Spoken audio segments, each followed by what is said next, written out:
It's okay. Off your mic. It's okay. Off your mic. Chai! Now wow, people wey suppose talk through to power don't off mic.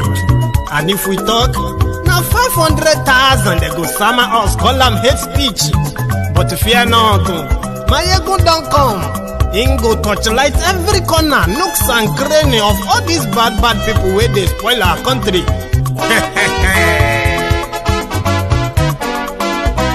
So my people make we laugh, oh, my ego don't come, oh, my people make we shout, oh, my ego don't come, oh, my ego don't come, man of the masses, oh, my ego don't come, oh, politico, my ego don't come, oh, this one not the off in mind, my ego don't come, oh, and in the touchlight every corner, my ego don't come, oh, okay, some people be they holla say they want the power. Chai, them be promise us say we go get light and power. Nah. Them hustle so they can't get the power. But now they know they do anything with the power. Every day, dollar just they get the higher power over naira. See them talk say make we off mind, but thank God say my ego don't come. So my people make you laugh, oh, my ego don't come, oh, my people make we shout, oh, my ego don't come, oh, my ego don't come, man of the masses, my ego don't come, oh, my ego die politico, my ego don't come, oh, this one not they off in mind, my ego don't come, oh, person where they do evil, no one make person talk. Them say that my yegun, that man too they talk. He too they talk. Say my yegun diary, he they hot like pepper. But every day then they take money in bulk. Woman picking, they the street they hawk. Still them talk say make we no talk. But thank God say my yegun don't come. So my people make you laugh, oh, my yegun don't come, oh, my people make you shout, oh, my yegun don't come, oh, man of the masses, my ego don't come, my ego diary politico, my ego don't come, this man not the off in mind, my ego don't come, aha, now you not done here.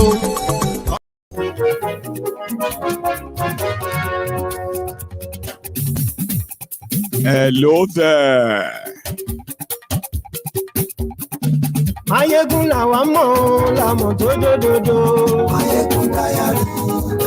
Good morning to you, good afternoon to you, and good evening to you from wherever you are watching from. This is Mayegun Live.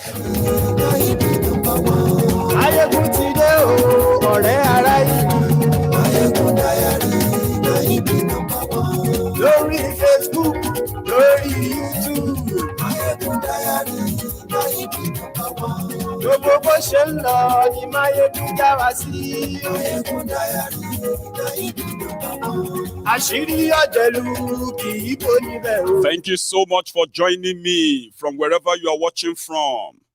Share this broadcast, invite your friends, invite your not so friendly friends, and tell them, Mayegun today, oh. Mayegun diary politico.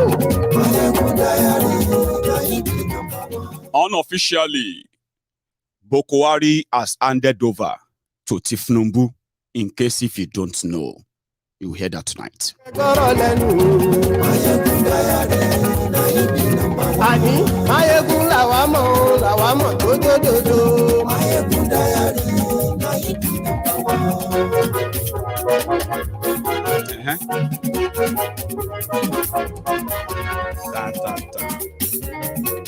Share this broadcast, like the broadcast, read the caption, read the description as well. Sit back, sip your tea, and enjoy. Mayegun ti dé. Lórí Facebook, àní ẹ̀sùn láti. Lórí YouTube,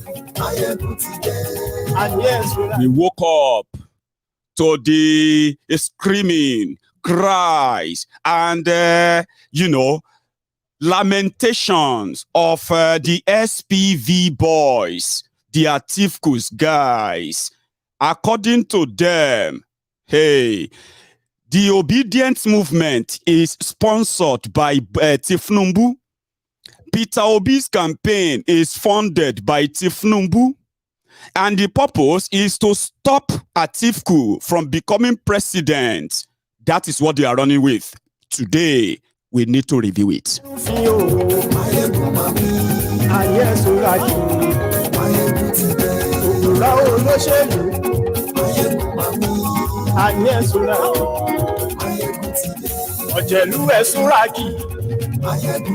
you. In the days leading to the inauguration of a President Kolu, a lot of you may find yourselves in jail simply because of what you post on social media about the inauguration. In case if you don't know, I'll tell you tonight. Again.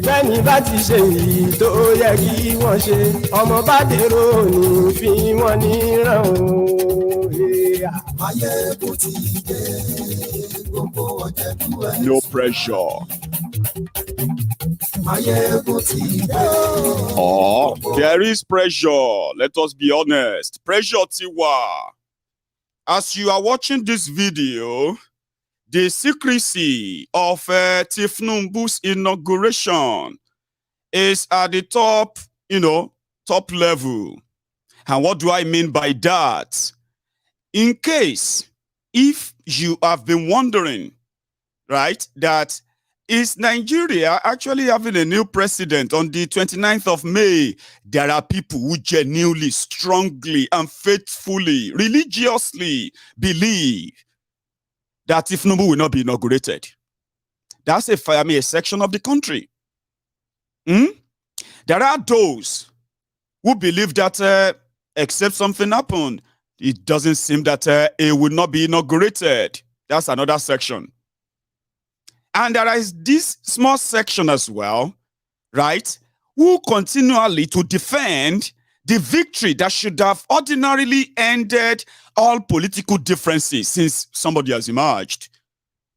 Those who won and those who lost, they have both disagreed, and therefore the entire space is saturated with we no go gree, they no burn you well. We no go gree if them burn your papa well. Try this or that. It is like we versus them, they versus us.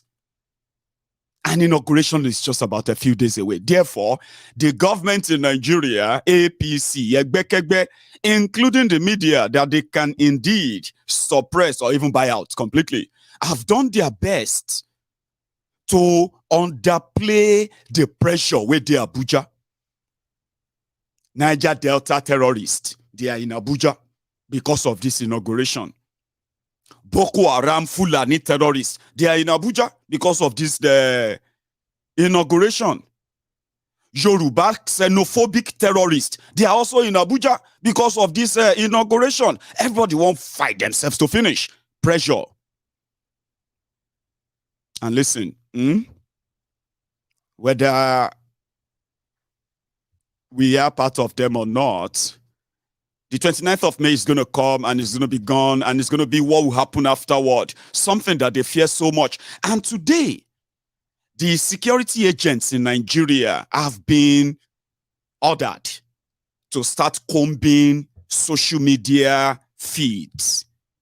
A lot of you are going to make, they are telling you right now, please, on that day, don't abuse or attack any visitor, any president coming from any part of the world. Why are they saying that? Because it is a country so divided. If not for social media, you will think everything is fine. Unfortunately, everything is not fine. Okay?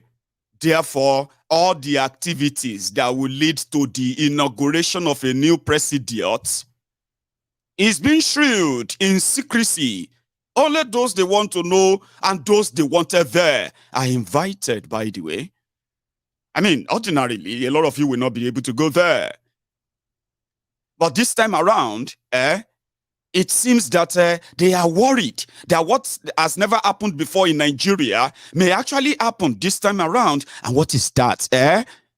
Angry Nigerians invading the inauguration center in their mass number, disrupt the whole thing, and finally show to the rest of the world that no be everybody support a drug dealer or a Boko Haram sympathizer to be the leaders of Nigeria. Not everyone. For that moment, for that reason, they have now decided to go all rogue. This is me telling you what is now ongoing. Very soon you will begin to hear breaking news. Breaking news. This person has disappeared. That one has disappeared. This one posted something on social media. They've arrested them. It's going to be about this inauguration. So whether you like it or not, that's what they are saying. Whether you like it or not. Nothing will change. Fair enough. Maybe everybody will go there. But if they see you on social media mobilizing for protests, which are currently brewing as well. Yeah, people are calling to mobilize. No, we no go agree. No inauguration. Laye is not my president. All of these things can actually lead to the loss of lives, according to the people who are coming into government. So they have done everything, right, to delegitimize the rage and anger of people. Some said, every anger you have right now against the charade has been delegitimized because what should have happened was every one of you who disagreed with that announcement should have hit the streets like they do in the rest of the world. They have announced somebody, protest, riot everywhere. We no agree. But somehow, the Obidient led by Obi, the peacemaker, he told you to calm down, relax, because you will go to court. On your way to court, they have now set up different machineries to delegitimize your rage, your anger, and your expressions. So for those of you who have said, oh, look at what they did. They attacked people. They killed people because they suspected that they were not going to vote for Tinubu. All documented and all of that. The moment you say something, say, oh, you are Igbo. Oh, it's because you are a Christian. Oh, it's because you have divided Nigeria. It's because all of you hate Nigeria. And they continue to set they call you fascist, didn't they? They've called you a lot of things just to kind of delegitimize it. They've tribalized you. It didn't work. They religionized you. It didn't work. They regionalized you. Obedient. It didn't work. They blackmailed you. They have been gaslighting you, but you have not for once slowed down. Are you with me? So, delegitimizing your rage from the day of End SARS, remember? At first, they said, they pretended that you are allowed to protest, express your anger. For 3 weeks, they made you believe that you could, this is democracy. You are the young people. Boom, boom, boom, boom, bars. They brought out their guns and shot and killed you. And then they denied it. The same thing they did with the charade election. They made you believe that it's all about you. You will decide. You are the most important thing. Go and get your PVC to vote. You mobilized yourselves. You got your PVCs. You spent your money organizing, educating, enlightening yourselves because of this charade. When the day of the charade came, they attacked those they will attack among you, denying some of you access to actually participate in the elections, right? Then they now rigged you. Do you understand the same pattern, yeah? Now, it's only that this time around, you are not going away. So here is the latest one. Initially, if you all remember, they said they thought Peter Obi was just like every other chancer. I still have people on my Egun's diary political. Elder Akinola, for example, who believe that Peter Obi is a scam. And they strongly believe so, like he's a chancer, he's an opportunist, because they couldn't find themselves, right? Believing that in this Nigeria of today, there is somebody that could actually stand against the establishment, and they watched him for months, and all of the dirty things they have on him, they couldn't bring them to the public. They couldn't use them on him. None. He even challenged them publicly. So by so doing, how could he think he is a saint? Why would he think he's better than the rest of them? Some people couldn't accept that. There's nothing you can tell them. They agree Nigeria is corrupt, Nigeria is rotten and all of that. But for you to think there is somebody who can stand that dirty system face to face, and it could not be blackmailed to keep quiet, that's unbelievable. No. Some people are covering up. Hello? These are those who are always working.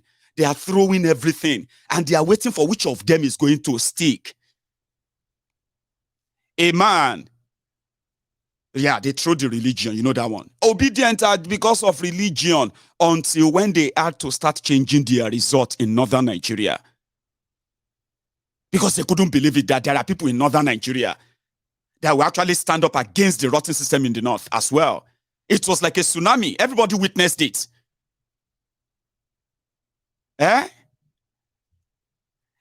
was the first time that the usual influencers, political party influence. There are many people today who you know on Twitter, you know on Facebook, from different states in Nigeria, that are prominent on social media.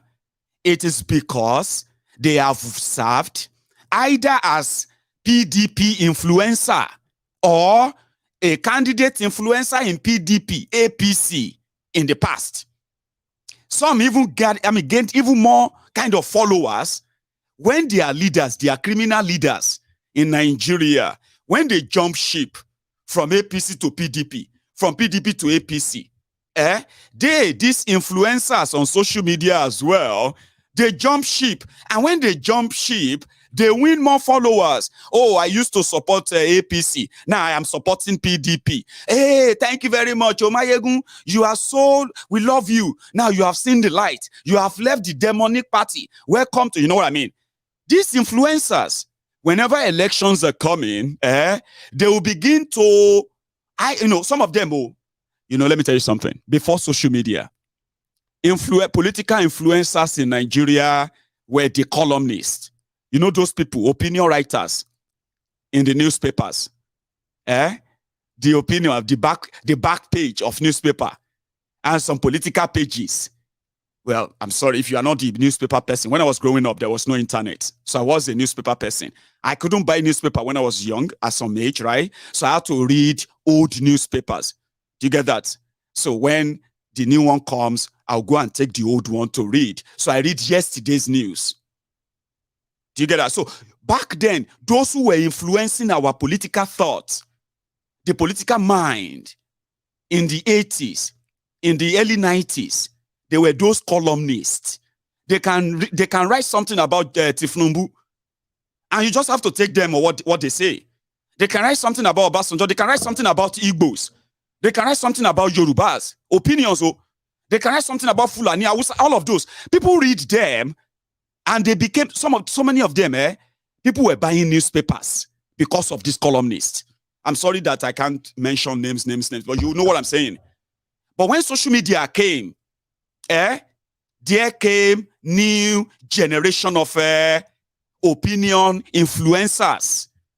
So for those who want to know what is going on, like you are watching me right now, you can call me a political analyst, not an influencer, because I haven't told you do this or do that.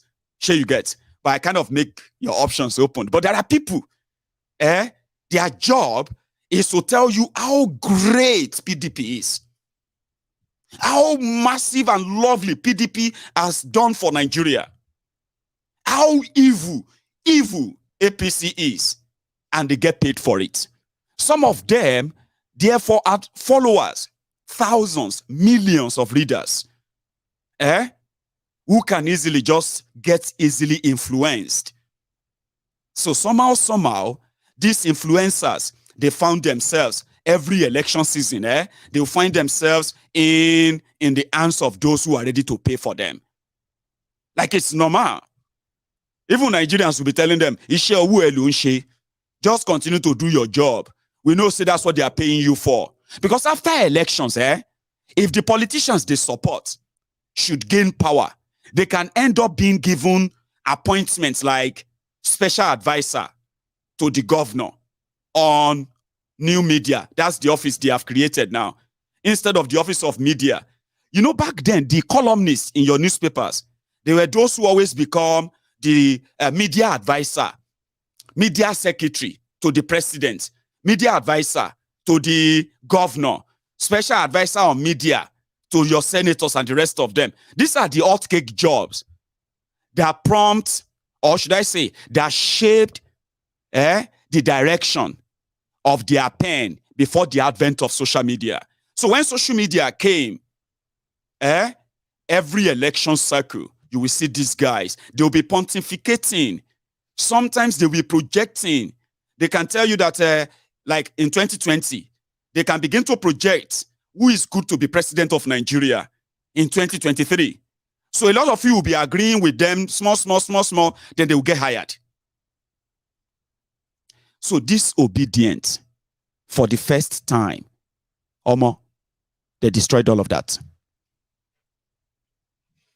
Did you hear me? They destroyed that market totally. Because by the time they decided to make their movement political, from the days of NSAS, there are new generation. I'm talking about Gen Z. Gen Z, those who are between the ages of 0 to 28 or 30. This generation of new Gen Z, they have grown followership. They have become kind of vast in the political system of Nigeria. They are those who are beginning to raise questions that ordinarily people of their age will never be interested in. So this new set of Gen Z, they have their own generation who are also following them. They don't need any big media house, newspapers, or TV station for them to address their peers, share their views, political views, and all other views. So when NSAS happened, it changed the majority of them. From those free, those free will, carefree, sort of a generation. The generation you'll be like, these ones don't even know anything. They don't, they are just there partying, fighting over whiskey and Davido. You know what I mean? They're fighting over music, fighting over Big Brother Nigeria. They don't care. They don't even know that Nigeria is burning. 2020 changed all of that. A lot of them, they grew up so fast, faster than what they expected. Nigeria happened to them. So you get, they watched their peers. They were doing protests. They were having fun. Social media agog. They are making friends. You know what I mean? It looks peaceful. It looks like normal. To them, they were playing their role in the political space of Nigeria. It was their right until the soldiers came and they shot and killed them. And that changed many of them forever. It changed them. They took life more serious. They now feel like even if they have to die, they won't die needlessly. They won't die without a fight. And that's what prompted this whole thing. They were not interested in anybody giving them money. They're not interested in anybody trying to persuade them to think twice. Did you not notice that? A lot of you grown-ups, you decided to label the Obidient. You label them disrespectful. They lack respect. They don't understand politics. They don't understand this or that. But every now and then, it is you who have refused to acknowledge what Nigeria did to that generation. In October.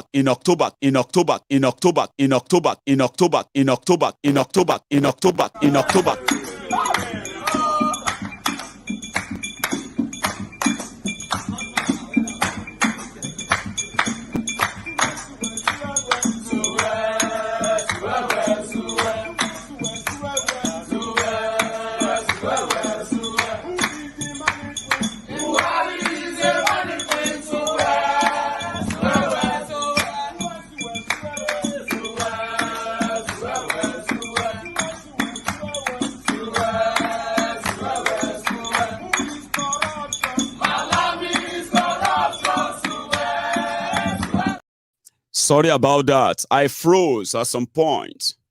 So the point I was making there was that that happened. Nigeria denied them. They denied what they did.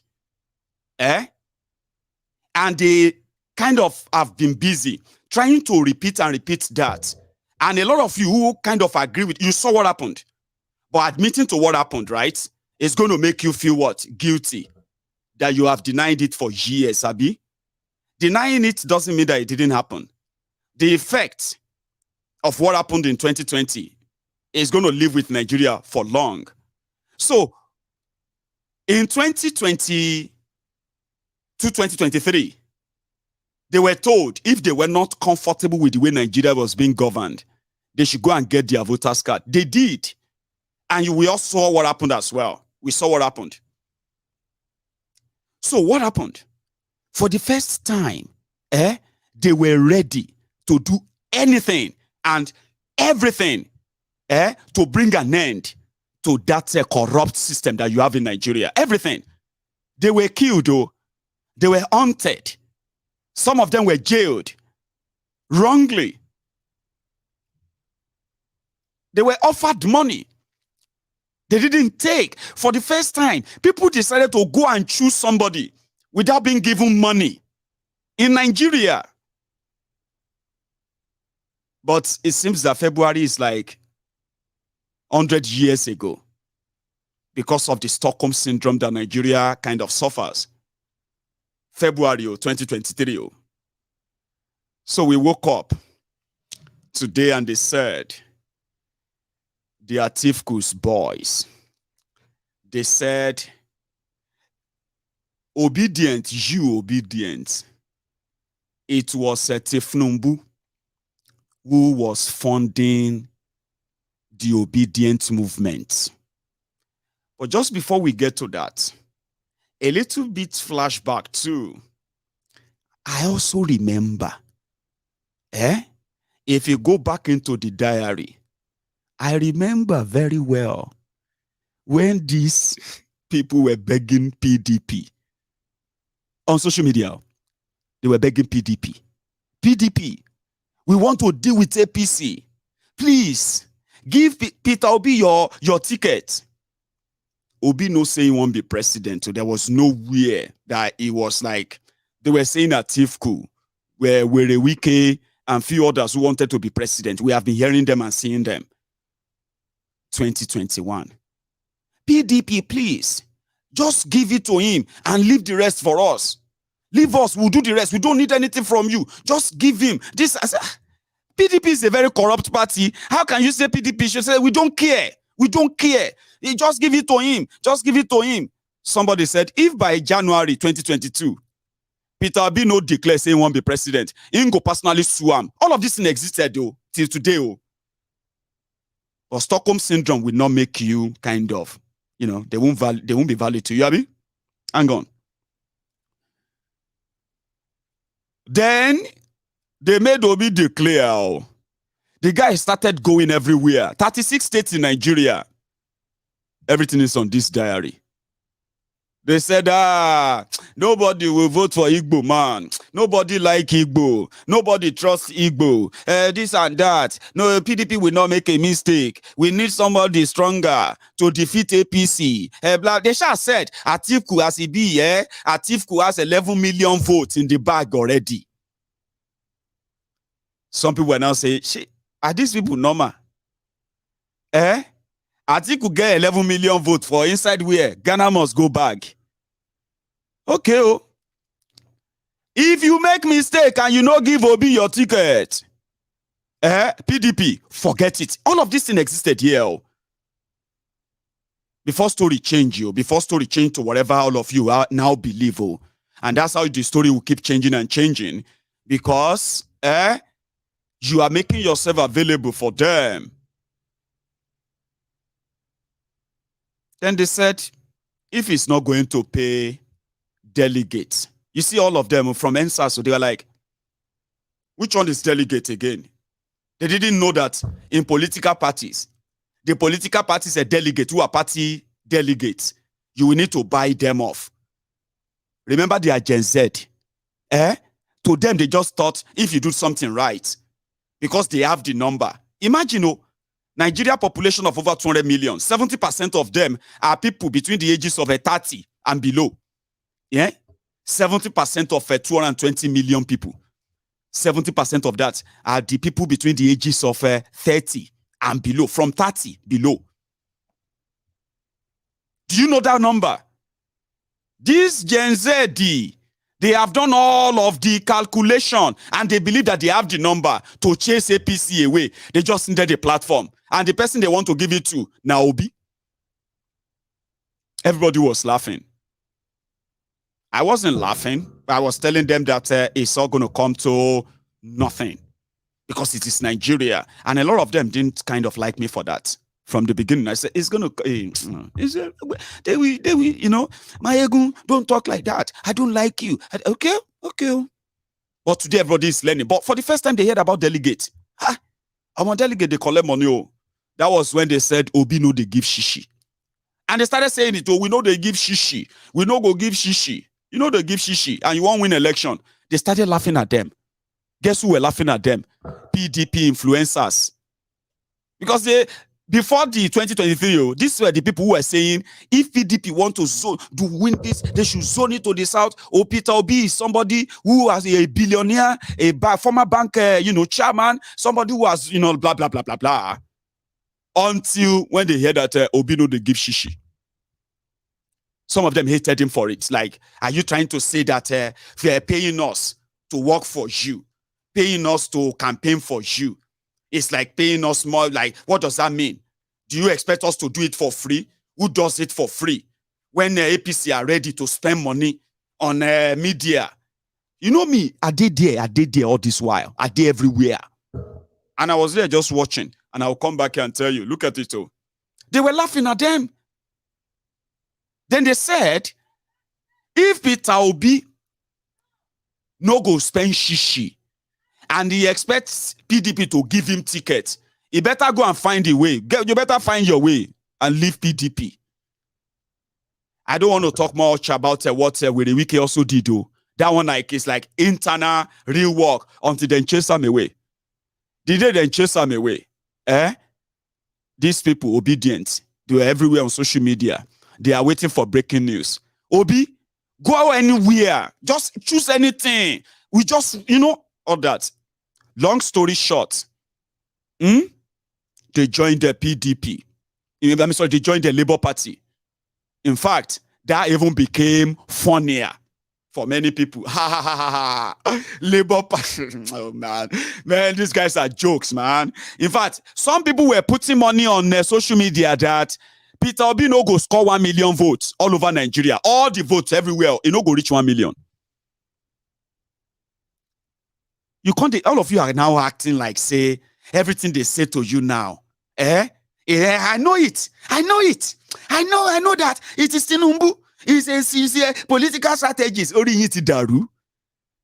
Stockholm syndrome, olopolo kukuru. Short brain, short memory, a majority of you will look like you are normal. You are not normal. That is why we have to do all this feedback so that maybe that can rejig back your brain because you laughed for so long. They were laughing at them. Oh. Some of them were placing bets on social media. They said Atiku, another Fulani man from the northern part of Nigeria is the one that should be the next president in a divided Nigeria after a northern Fulani man, Buhari, destroyed and divided Nigeria. And for PDP to gain power, because it's for power, right? A Fulani man. And the only reason why that Fulani man did not become president is because Tinubu sponsored an Igbo man, Peter Obi, to run against him. Do you see how easy that narrative is? For the wearies. We then spoil market for. Spoil market completely. A lot of you don't know, a lot of them kind of hate you, the Obidient, for so many reasons. But in the process, they believe that lying and falsifying what have you is going to make a lie truth. But in the long run, it further exposes the foundational fabric of fraud of Nigeria. Everybody is trying to get what they can get. When you look at them, they say, this criminal is this one is bad, that one is bad. And you look at them, you see them in the midst of those who have also been made the whole place worse. And they turn around and say, they are better than the criminals that, you know what I mean? It's about what everybody wants to eat. Now, the Obidient can't expose everything. That is about what everybody wants to eat. You spoil business, you spoil political calculation, you spoil some of them political appointment calculations. So how do you explain that to them? No how.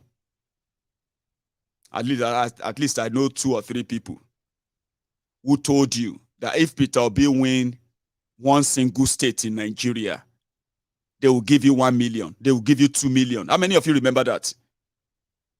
Others were saying, when that didn't work, when they realized that, this will not be issue of 1 million votes to be one state too. Then they switched. I'm talking about the people destroying people now.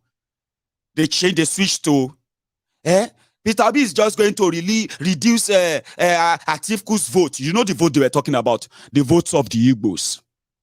Now the vote where we say PDP believe that it is their inheritance. Their situation is like that of the old Scotland. Just like Nigeria. Scotland, one of the 4 nations that make up the United Kingdom. Politically, they have 2 political parties in the UK. The Labour, as well as the Tories, the Conservatives. So the Conservatives are more popular in England and few other places. But Labour, they are more popular among these 3 other nations. Wales, Ireland, then you know that. So every time Labour Party, every election, if they are going to lose any seats in England, they can bet that they can recover them back from Scotland with the Scotland's votes, because they will vote for Labour. Who are they going to vote for? Yeah, Labour now. They don't like the Tories. They don't like the Conservatives. They don't like England and all that, yeah? So they will vote for Labour. So for years, Scotland was living in poverty, even though it's part of Great Britain. Yeah. And they took that for granted. For granted. Until the Scottish people rose 30 years ago for the first time, and they kicked Labour out. The entire Scottish political system. They kicked them out, right? And then they took their battle to them in Westminster. So in Nigeria, the Igbos, like other neighboring regions, who are not part of that power sharing bloc, where policies are being made, right? Just to satisfy the smaller interest of smaller people, while the chunker part of the country remain divided and underdeveloped. No matter what, no matter how messed up PDP is, they can always bank on the Southeast votes, especially the Southeast as well as the Niger Delta. They kind of bank on that all the time. Atiku, who has been running to be president and president, especially since 2011. He's been banking on the Igbos' vote. And for the first time, they sense the danger that it's like it's not going to go that way. And it is not just the Eastern vote, including the Western vote, including the Middle Belt vote. And that's something that is evidence. If they had allowed all of you to do what you wanted to do, by now, it is also disobedient that demystified this northern power. I don't want to be part of any election. No, northern Nigeria, where we say, all the places ravaged by terrorism, all the places displaced by terrorism. You will be hearing for 2 million votes, to 1 million votes. Obidient demystified that. Even in their rigging, they couldn't cook the numbers. Because the Middle Belt that they could have gotten it from has been sort of swept off by this Obidient movement. Whether you want to agree to it or not, well, at least you know. So they started raising that Peter Obi is going to shake in the con. Somebody must step down. If this one must not step down, Baba, fast forward to after the elections, where Peter Obi, from the record, actually won in 18 states of Nigeria. And he got his convenient 25%. This may shock you. Nigeria has 6 regions, Abi.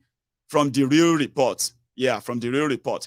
He got his 25% in over 30 states. 31 states, that's where he got his 25%, including Abuja.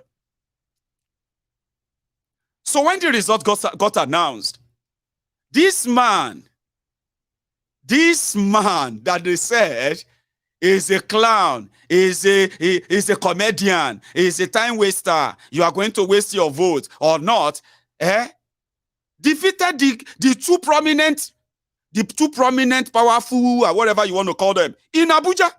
He didn't just defeat them in Abuja, he trounced them.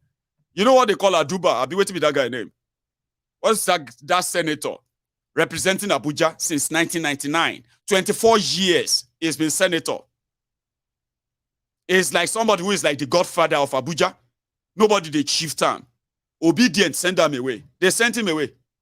He didn't get 20% of the votes. In Abuja, somebody who has been there for 25 years, 24 years. So then the story now is that Peter Obi, he has destroyed the chances of the Igbos of becoming president in Nigeria forever. Who are those saying that?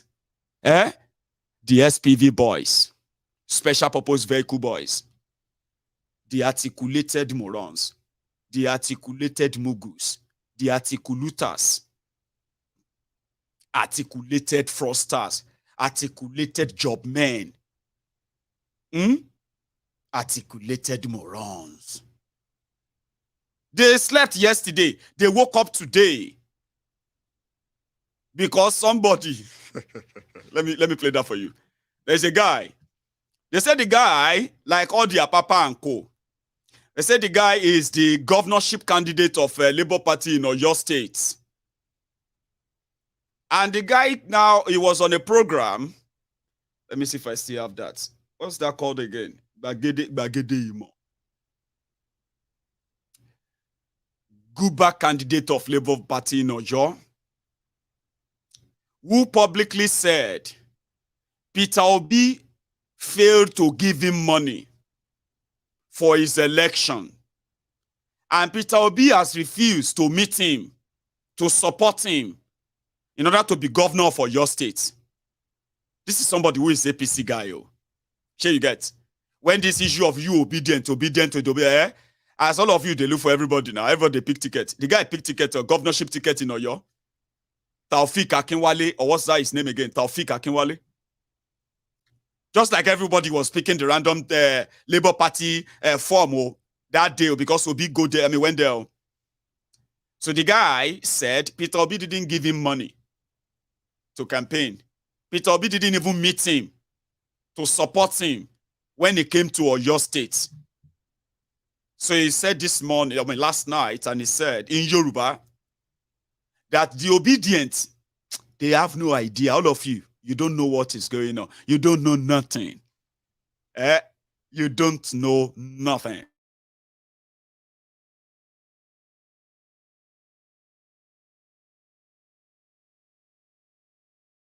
Screen. I know you can hear me, and I think it's back. You see all the problems, right? When I don't know if it is a network or if it is something else, but I kind of apologize if that somehow suddenly just became kind of on your screen. Sorry about that. So that Akinwale said that you obedient, you know nothing. That all of this time, that immediately Peter Obi left PDP, that Asiwaju Tinubu called Pat Utomi. Hello, Patrick. Yeah, I know that you are the presidential candidate of Labour Party. I want you to step down for Peter Obi, please. Is that okay? And Pat Utomi now said, yes, sir. Okay, sir, I will step down for him. So Pat Utomi now stepped down and invited Peter Obi to come to Labour Party. So every time that Peter Obi goes out to campaign, Asiwaju will give money to Pat Utomi to give it to Peter Obi. That during the whole election, Asiwaju was giving Pat Utomi money so that they can share the money to you, the obedient. But all of you don't know. You think Peter Obi is a billionaire. He is not any billionaire. It is Asiwaju, a political genius. Why did he do that? Oh, he did it because they want to stop Atiku from winning. Oh, that must be so genius. So he also told Peter Obi to also, and the obedient, to make him have 18%, what is it called? In Abuja. They also made him lose in Lagos to the point that they have to change figure and falsify it. So the same arrangement also made Werewike gone mad to rig election for him. It's also the arrangement that made him also lost in Kano, Kaduna, Katsina, Borno. Hello? Which kind of arrangement, which kind of political genius be this? I said, there be sick people. That's all I saw. Sick people. But the guy who started it, I'll show you. Give me 1 second, because if I say that thing, get some audio under. All those kind of audio that after all this, just 2-3 seconds audio, then they will now say, oh, they have copyright. That video has a copyright to phone in a 2 seconds video. So I'm going to play my Mayeguns today underneath it. And like I said, it's in Yoruba. You may not be able to, all of you may not understand what he's saying. When I get back, I'll try my best to kind of interpret again. All right? So, Emma Bino. Obidient. Ọ̀nà wo náà gbà rápálá wọnú ẹgbẹ́ òṣèlú Labour Party tó fi adì họ́wùhọ́wù. Ṣé ẹ̀ tí ẹ̀jọ́ ní kò síwé àjọkọ kò sáwọn agreement pé ńbẹ̀ bá wọlé o àwa lájẹ́ àwa lá ní àwọn nǹkan báyìí o àbí ẹ rí i pé irúwó ẹ rí i pé bígbà tó jẹ́ pé Labour Party náà ń wò pé àrẹjà ńlá àgbé nínú odò ó yẹ sáré mọ̀ bọ̀ tó fi adì họ́wùhọ́wù báyìí. Tẹ́lẹ̀tẹ́lẹ̀ Pat Utomi òun ló ní tíkẹ́ẹ̀tì ẹgbẹ́ lọ́wọ́ gẹ́gẹ́ bí olùdíje fún ipò ààrẹ. Ẹ jẹ́ n sọ ọ̀rọ̀ kan tí ọ̀pọ̀lọpọ̀ àwọn ọmọ lẹ́nu. Òṣèlú àgbàlagbà aláṣíwájú Bọ́lá Ahmed Tinubu. Gbogbo èèyàn ló mọ̀ pé ọmọ ni Pat Utomi jẹ́ fún aṣíwájú Bọ́lá Ahmed Tinubu. Bẹ́ẹ̀ ni. Wọ́n wá ṣe òṣèlú ńlá gbàǹgbà. Òṣèlú tó ń ṣe ni pé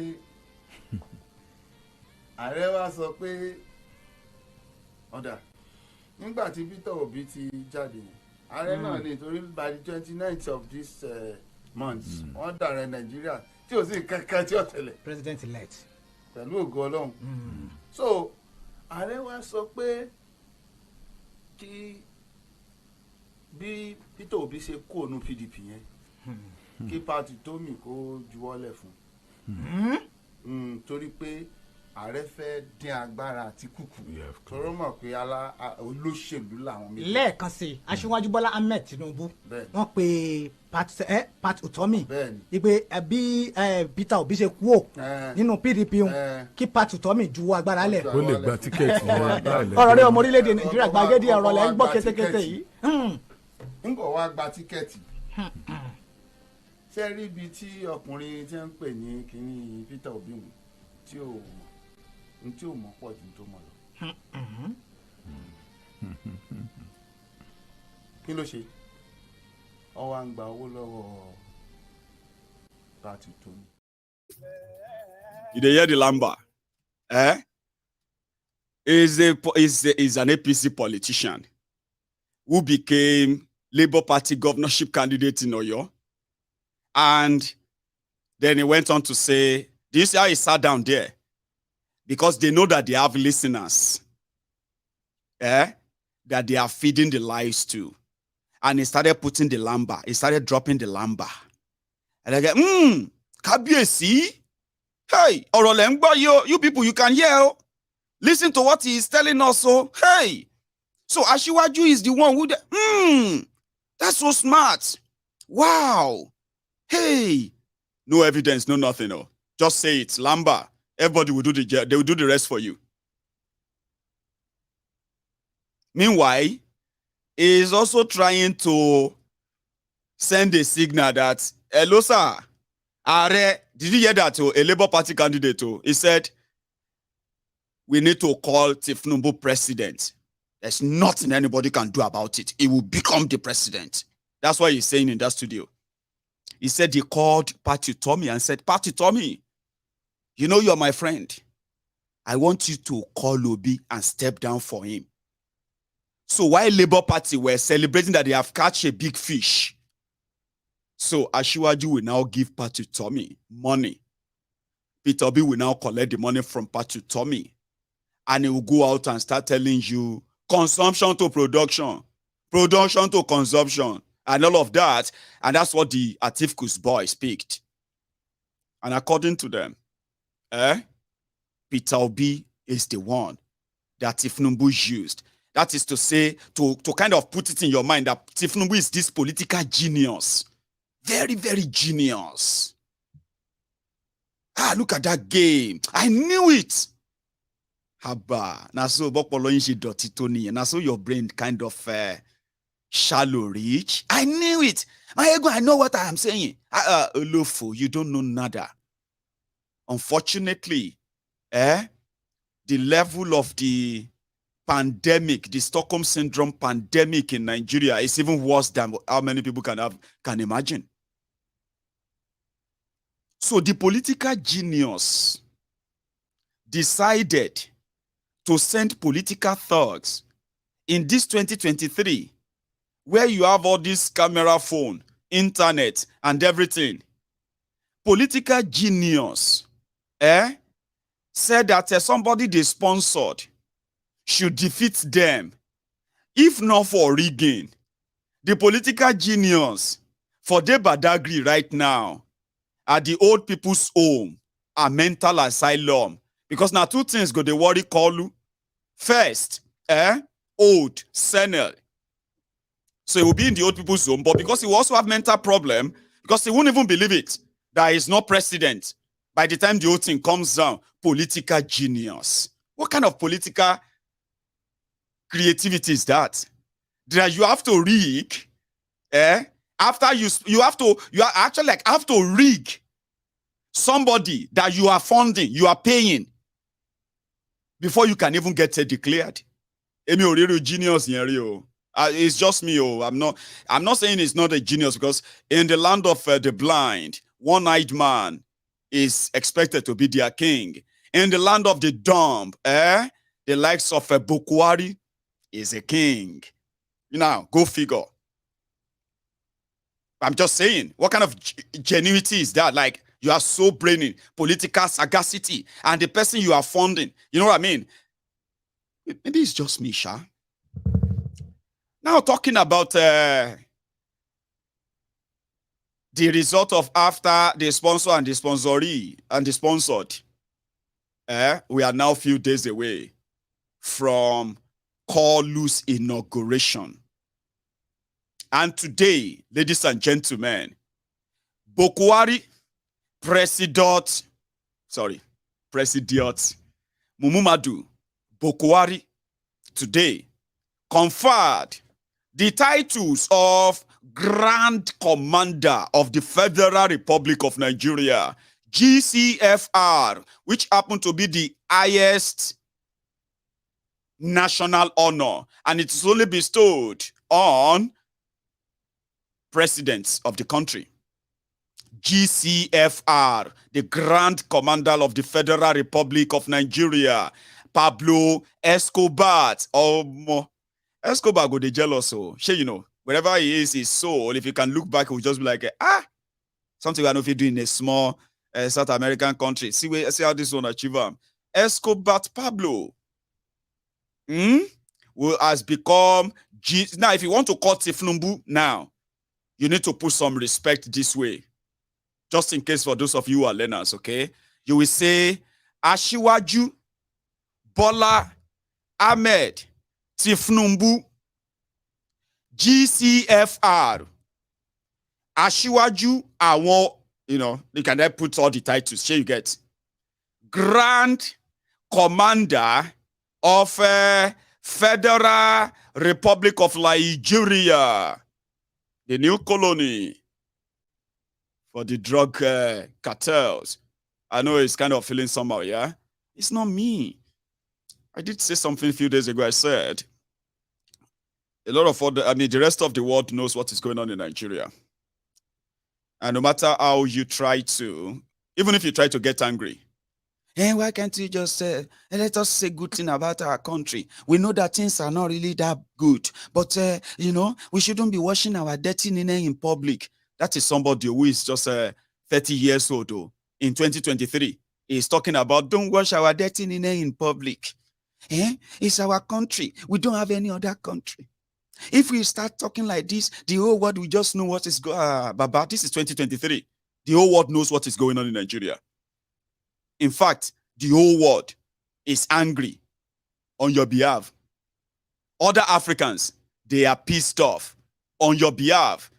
Escobar never enter. Pablo they never swear for Pablo. Now, in the next few days, today, Pablo Escobar is the GCFR, Commander of the Federal Armed Forces, Abi? Grand Commander. Boko Haram sympathizer, shitty man, Abi shitty boy, is now Grand Commander of the Order of Niger, whatever that means. Isha says he's a Grand Commander, GCON, as Vice President. So in the next few days, you are going to swear for Escobar and the shitty man. Yes, they're going to swear for them, and they're going to become your president and vice president. And the rest of Africa seems to be angry already. On your behalf, listen to this one, in case if you need to get angry. Or yeah, warm up now. If you need to do some breathing, breathe out like that. You want to be angry of how the rest of the world sees Nigeria? Oh yeah, action. They are so pissed off when you say Nigeria is a shithole. But I'm sorry, Nigeria is a fucking shithole. Everybody knows it. Just because you guys come here and tell Kenyans that it's not a shithole, do you think they're blind? The whole world knows that Nigeria is a shithole. You see, she's putting the thumbs down. It's delusional. The Nigerians are doing 419. They are kidnapping people. They are enticing Kenyan women to go to Asia to do prostitution. I don't understand. You see what I mean? They are taking Kenyan women to India for prostitution, you know, and organ harvesting. Even just yesterday, 4 kilos of cocaine, they caught them in Saudi Arabia. Go and Google it. This is not a fake news. It's from Saudi Arabia. You know, Nigerians are drug dealers, drug pushers. Don't live in denial. The whole world knows that we are a shithole country. And as Andrew rightly pointed out, the minute us Nigerians leave that fucked up country, we become the best neurosurgeons, the best actors, the best musicians, the best this, as soon as you step out of that shithole country. The only reason you guys don't want anybody saying the place is a shithole country is because it works for you. Because you people are fucking everybody there, just like Andrew said. And yes, he's right. Obviously, they haven't been pushed to the wall enough, because if they had been pushed to the wall, and Kay Santino, I think you were the one who was asking about Sri Lanka, I'm the one who said it. When they have been pushed to the wall enough, they will come out en masse. And that is the truth. Whether you like it or not, Nigeria is a fucking shithole country, and the whole world fucking knows it. Fucking drug dealers, drug pushers, they want to now install somebody who already has an indictment in America for fucking drug dealing. And you're telling us we're the delusional ones. Go for it. You can say it a million times, but the whole world knows Nigeria is a fucking shithole country that brings out drug dealers, drug pushers, corrupt people, embezzlers, buying houses in foreign countries with taxpayers' money. You can delude yourself and think every time you come on space and you say, Nigeria is great, it's not perfect, but you know, shithole country, everybody knows. Thank you, Andrew. Nigeria is, we know that we have our problems, but Nigeria is not the only country with problems. Let us pray for Nigeria. The other place, the world knows Nigeria. Delude yourself all you like. Tell yourself anything that will make you sleep well at night. It will never change how the world sees. Ask Nigerians who have left Nigeria. They will tell you the stigma. I mean, hey, don't let us. Olórí ibu nìyí tí ń wá àṣírí tí ń wá ní kúnra ni. Did you hear that? The moment you left Nigeria, gbas, suddenly you want to become the best in your school. Suddenly, you will say lecturer won't frustrate your life to hell. They don't frustrate you to hell. You don't say education is not your life. You don't, I mean, my head no carry book, I won't go learn work. Suddenly you go America, you became the top of your class, and you are looking at yourself and say, what happened to me? Nothing happened to you. You came from Nigeria.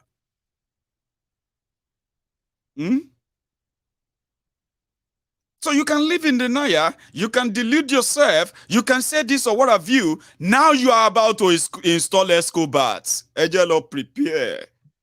But according to Kolu, it will not disappoint you.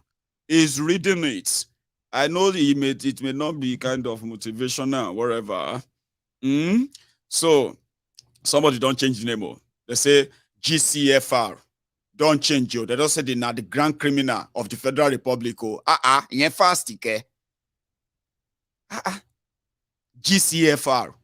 Grand Commander ni. He's a grand criminal ni. Okay. Now, listen to President-elect. The aṣíwájú àwọn agbèrò, aṣíwájú àwọn olè, aṣíwájú àwọn onígbáná. President-elect or President-select Bola Tinubu, GCFR, Grand Criminal of the Federal Republic. Ladies and gentlemen. Where is that?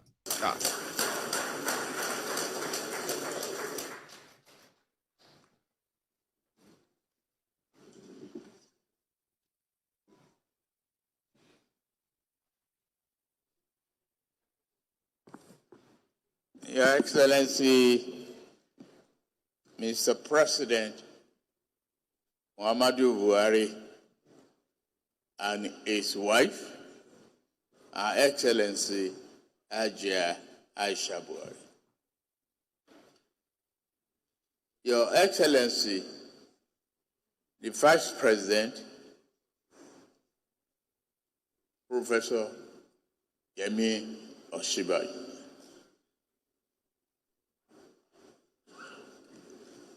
My wife, Oluremi Tinubu. Thank you.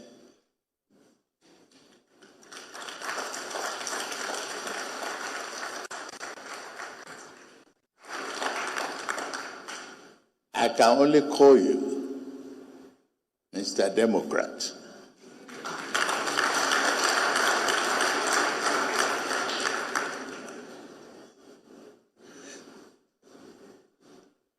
You have bestowed the nation's highest honor on my Vice President-elect, Shettima, and me.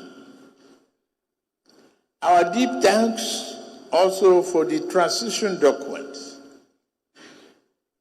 which clearly enumerated the effort of the past 8 years and you. The document summarizes the immense work of your administration. They constitute an impressive and noteworthy scorecard. You have made history, and no one can deny your contribution to our national development.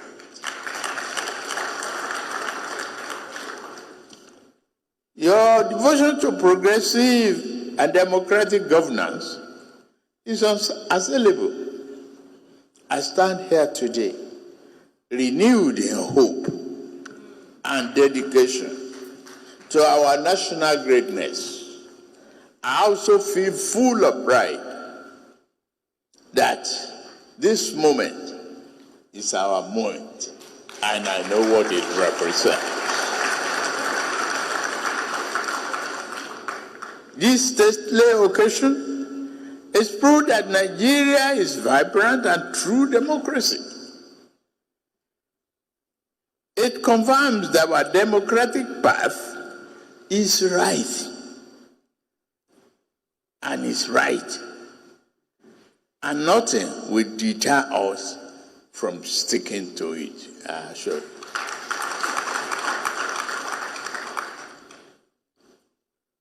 Our way shall not be always smooth, yes. Democracy is rough and tumble, hills and valleys. Yet we are imbued with faith in our purpose and belief in our collective ability to overcome the challenges that confront us. President Buhari, you have shown courage and taken tall decisions others avoided.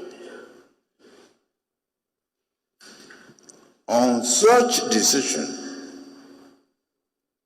is to recognize the injustice of annulment of 1993 election, to designate June 12th as a Democracy Day, and to bestow the nation's highest honor on late MKO Abiola.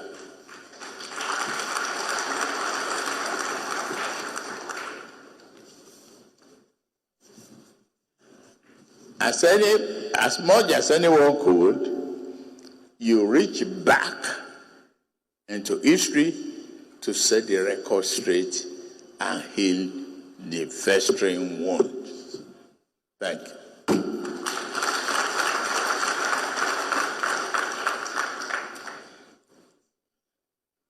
The justice you did in this matter lent special meanings to today. The people have put their trust in us. You have done your part, Mr. President.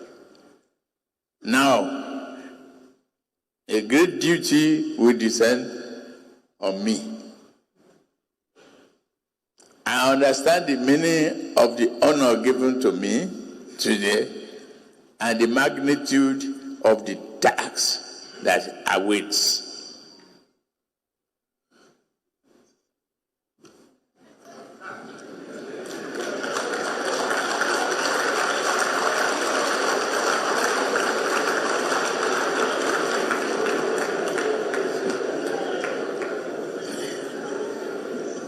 whether you go to Daura or Niger or anywhere,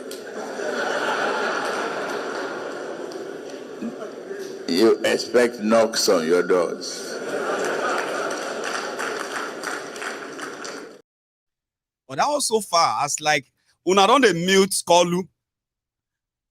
I know so many people who kind of stopped listening to Buhari years ago. Every time Buhari comes on their screen, they will just troll it or they will mute it. They would rather people tell them what Buhari said than for them to sit down and listen to what he's saying. Una don dey mute Kolu. You don't understand that phone, ability to control, the ability to move the country forward. You don't like that? Yeah. Okay. I wish I could fast forward it, but that was so fast, though. Phone. Oh, my dear. Anyway, he's promised you that he won't disappoint anybody. He won't disappoint anyone. He's going to. Let me tell you one of the things that Kolu is going to do. That's going to make some of you think, maybe we should just wait, Jare. I'll tell you. They are coming to come and announce new minimum wage. Something that they want to do to make people feel like, okay, we just forget them. They will come back and say they want to like increase your minimum wage from 30,000 naira to 100,000 naira. Imagine that. Hey, breaking news. They don't get money to pay them all, but they'll do the breaking news. They will now tell you that they will start paying it from next year. And so many other things they will tell you. Shaponubu. Somebody said that Tinubu should be called El Shaponubu. People are making up names. You're all going to have a lot to say about Kolu in the weeks, months, and maybe years to come. Because as it be so, one of the legacies of Buhari is the legacy of indebtedness. BC. You remember what they would say? Lagbaja, Ekpe. This time around, you can just say, Buhari, BC. Because Nigeria has been sort of dipped into a generational indebtedness. Seriously. By the time, if I live long till, if I live for another 50 years, that means I'm going to be my almost 90. Otonio. Hey, 50 years, no even plenty. If I live for another 50 years, I could be 90. 89 years old, though, 90 years. Wow. Imagine you watching my video in 50 years' time. And I have become that old man like that. I say, I remember this man 50 years ago. But you won't also remain the same anyway.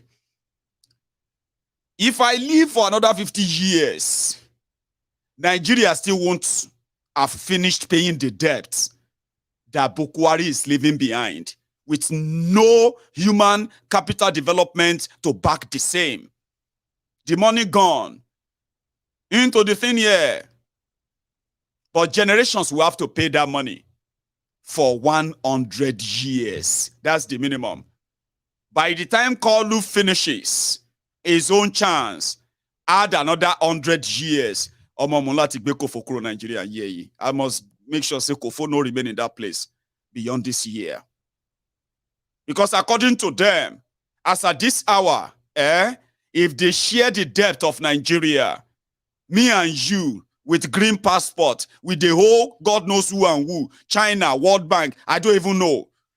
You and I, you one by one with the whole over 500,000 naira in this debt, and kobo shishi, I no collect. Rather, my money was still sent back as one of those who remits back over 30 billion US dollars every year into that economy. While your criminal leaders, they loot billions of dollars out of that economy. Do you understand? But yet, they say that they are dipping you into in Nigeria. They say all of us, me, over 500,000. for Buhari's gbese.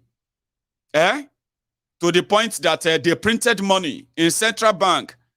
Baba, they printed money, 22.7 trillion naira. They can't even say what they did with the money. They printed it and shared it. No National Assembly approval, no discussion, no project attached. Just printed money and shared it. 22.7 trillion. Now they have dumped that gbese on the rest of the debt of Nigeria. Nigeria's debt right now is now almost 80 trillion naira. This guy is met Nigeria debt at 13 trillion naira. I'm not joking. Fact. Nigeria debt was 13 trillion naira when these guys came in. Unemployment in Nigeria was about 12 million people. Nigeria debt is now almost 80 trillion. Nigeria is poorer. Nigerians are poorer today. Even despite all of that money. And those who are supposed to help you ask the questions, to do the checks and balances, Baba, everybody just say, give us our own share, or else we don't go approve them. They decided to give Buhari a free pass, few days to the end of his bloody tenure. Now, there are victims of all of these things, there are victims, Your naira, your economy, your job, your family, your health, your education, your security, everything has taken a hit because of this. And nobody is going to get probed for it. Emefiole is going to go on education leave, being a study leave abroad. Buhari is going to Niger or Chad, and nobody should contact him. So what do you think those who are helping him to do the cover-up are doing? He gave 30 million US dollars to National Assembly, 15 million for senators, 15 million for rep members. They were supposed to give them 50,000 US dollars. Seriously? Just to turn the printed money into the national debt so that they can say the debt of Nigeria, including the money they printed, everything they used it for Nigeria. Now your debt. Now, it's probably going to take you another 100 years to get that paid. They don't care. I mean, now person with their life, they pay debt. Now with their life, go they worry about the debt. They will be long gone. In another 20 years, they will be gone. Abi? They won't live for another 100 years. They won't. No matter how long they will remain the liability that you will still have to pay for. But what happened to the National Assembly members who are supposed to probe this? They were sharing money. They are even dishonest to themselves. Listen to this. Somebody printed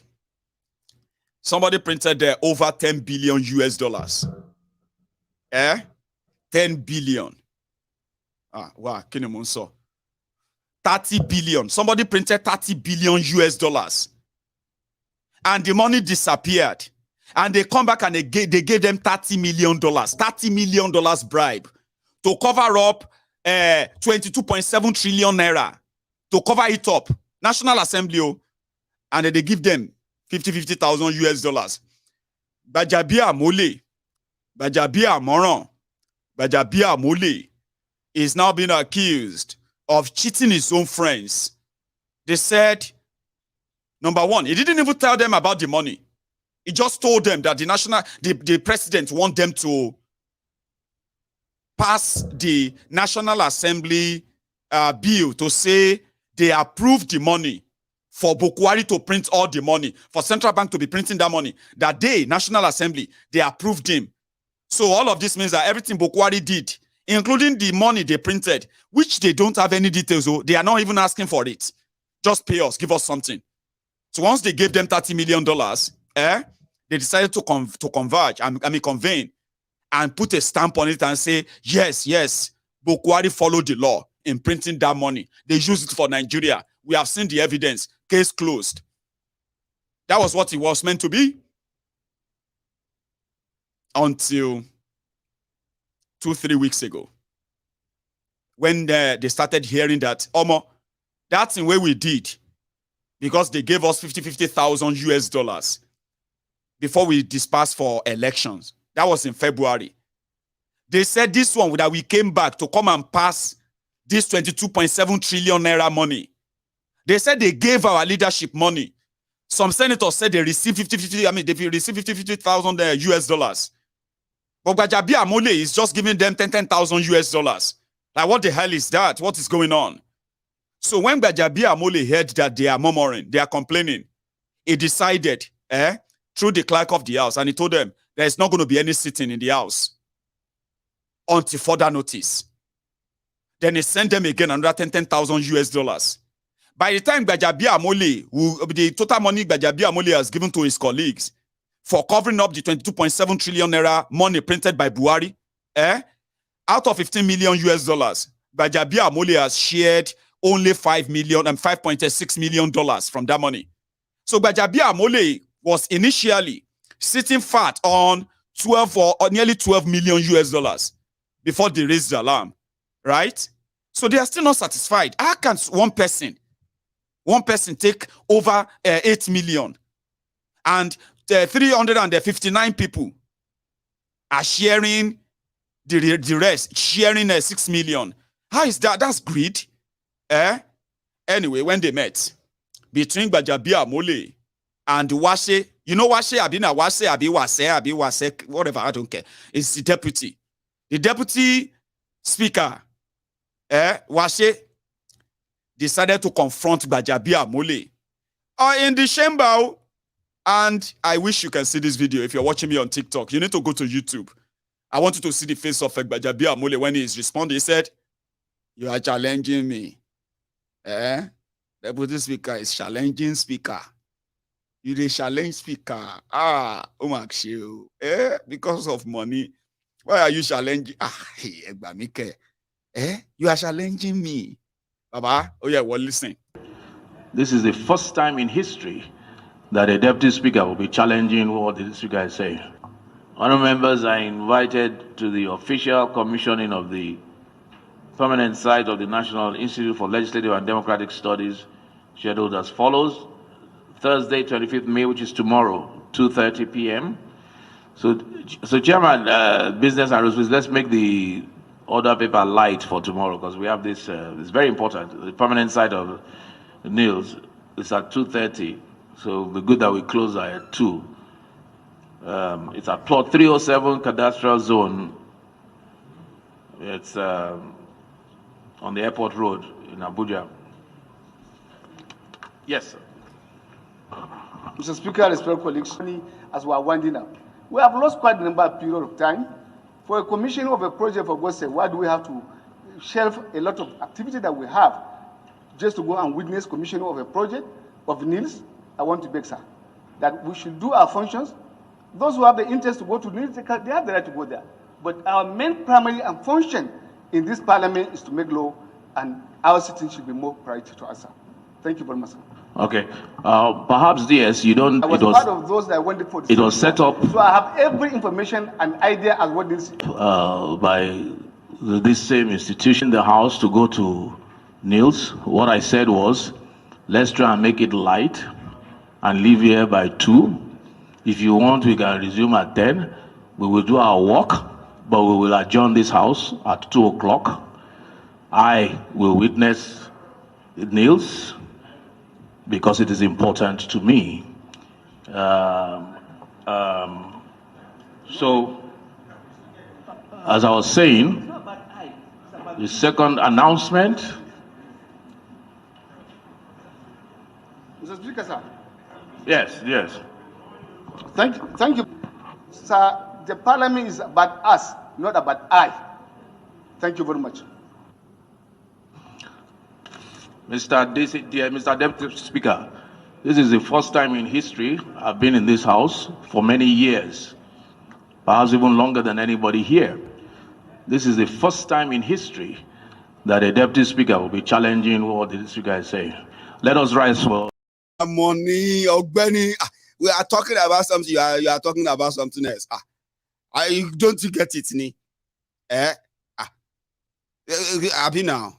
Another thing is that they said Gbajabiamila, Tinubu, and their circle have nominated who is going to be the next speaker. That Wase guy wanted to be speaker, but they have told him he's just dreaming, and they blame Gbajabiamila for it. So it was the one say, no, Benny, don't they talk like that? What did they do for the deputy speaker? Why is Deputy Speaker angry? Mr. Deputy Speaker, camera day now, waiting day. Why you did he angry? Baba, we know why he's angry. He wanted him to talk about the money, but Gbajabi Amole is talking about event at Eagle Square, where they want to make Kalu the grand criminal of the Federal Republic with a chain on his neck. The grand man, I like that too. Now waiting go send me go kuje. Now waiting go send me go kuje. Now they push me too. I won't say you are pushing me because that would be very much wrong.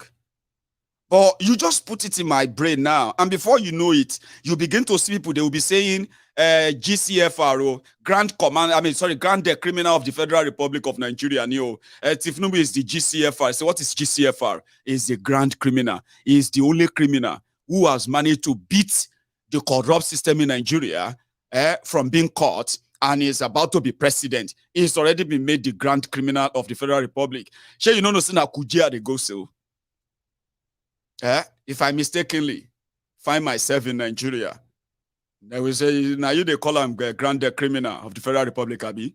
You they call him Kolu. You they call him Jagawiri, Jaga Bandit, Jaga Addict, Abi. Now suddenly, they made him a GCFR. You abuse GCFR. Oh yeah, Kuje. I will just say, sir, can I just ask for one thing? If they are, see, if I enter Nigeria and somebody approach me and they say, hey, are you Badero? I say, yes, I am. We are Daura or Dokwe, most stupid service. You are following us to Abuja. I will just be like, see, officer, I don't want to waste your time or anything, okay? But just one favor. Some people there outside, they wait for me. I just want them to then take this bag. Then I take my changing bag, or else we will create scene for here. I don't go gentle. But if you can just make me make arrangement, you can take me. So then I can tell them and say, why do you have to call him a grand criminal of the Federal Republic? I say, well, my people tell me, say, him be grand criminal of the Federal Republic. But because of that, myself don't cancel Nigeria from any destination at all, until further notice. That's what my own. In fact, I didn't tell you this before, okay? But I'll tell you this. Now, my pastor tell me, they said I shouldn't travel to anywhere in Africa because right now, there is a cloud. It's a dark one. And you know that I have to fly. I have to fly to go to Africa. It's a dark cloud reach. If I enter that cloud, I will get lost. So, and I don't want to find out. I don't want to find out. So Africa, everything, Koloma, Komabawa Shonyi, as you know. So yeah, it's about money. Yeah, it's about money. And it's just like I have predicted. When the whole house will start collapsing and crashing, it's going to start from those that pretended to be friends now. And I think it's coming to that already. Now, I'm going to take you to another one because I actually want to take calls tonight. I really want to. What clip is this? Hang on. In what sense? Okay. We won't need that anymore. I was supposed to share that with you earlier. And that was Patty Tommy, what he had to say about Kalu, as well as the Obidient yourselves, and the mistakes that the establishment will make if they try to either gaslight you, blackmail you, or even attack you. In the long run, at the end of the day, it's going to be a big price. It will be like a huge price that they won't be able to pay, and they will have to when this when you indeed turn back to fight back. And I think you are getting to that stage now. That's what he said in that video. Meanwhile, yes, let's take a bit of a break. Where Seyi Makinde of Oyo was saying, commissioning the Oyo State Governor's Lodge in Abuja. Something they can say for the governors or anybody working for government, for governors anyway, in Oyo, any Oyo governor can be there. And the Chief Justice of Nigeria, the man that publicly said he was so happy that the governor of his own state, Seyi Makinde, is one of the G5 gov. Why am I saying G-string? I don't even like G-strings. Anyway, G5 governors, right? So it was there too, just for word for word's sake. Then I will tell you what people are also saying about the issue of dependence visa, immigration to the UK, okay? Yeah, there are some backlashes. Forget about TMU, okay? But let's go listen to one of the G5 governors commissioning a new or renovated governor's house or lodge in Abuja. Listen.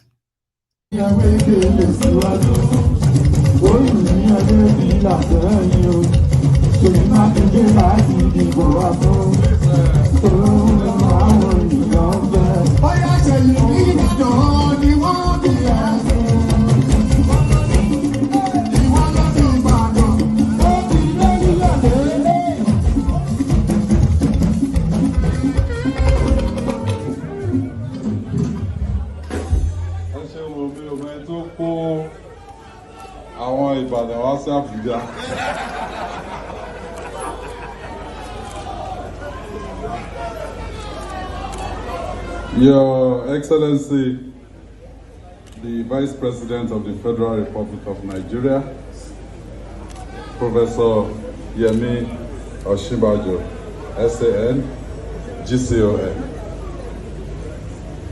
the Chief Justice of Nigeria, my Lord Honorable Justice Olukayode Ariwola, GCON,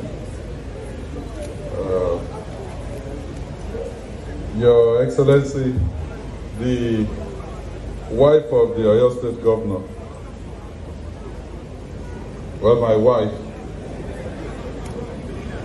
Mrs. Tamuno Minini Tolufunke Makinde. The mandate is still live until midnight on the 28th of May 2023. So I thank you, sir, for honoring us. Well, two questions that most people have asked each time a conversation about this project comes up are, why do we need an Oyo State government lodge in Abuja? And the second is, why now? Well, I'll answer both questions in my remarks. The first question, why do we need a government lodge in Abuja? Senator Buhari said in the old lodge he slept here. So maybe I should just take that as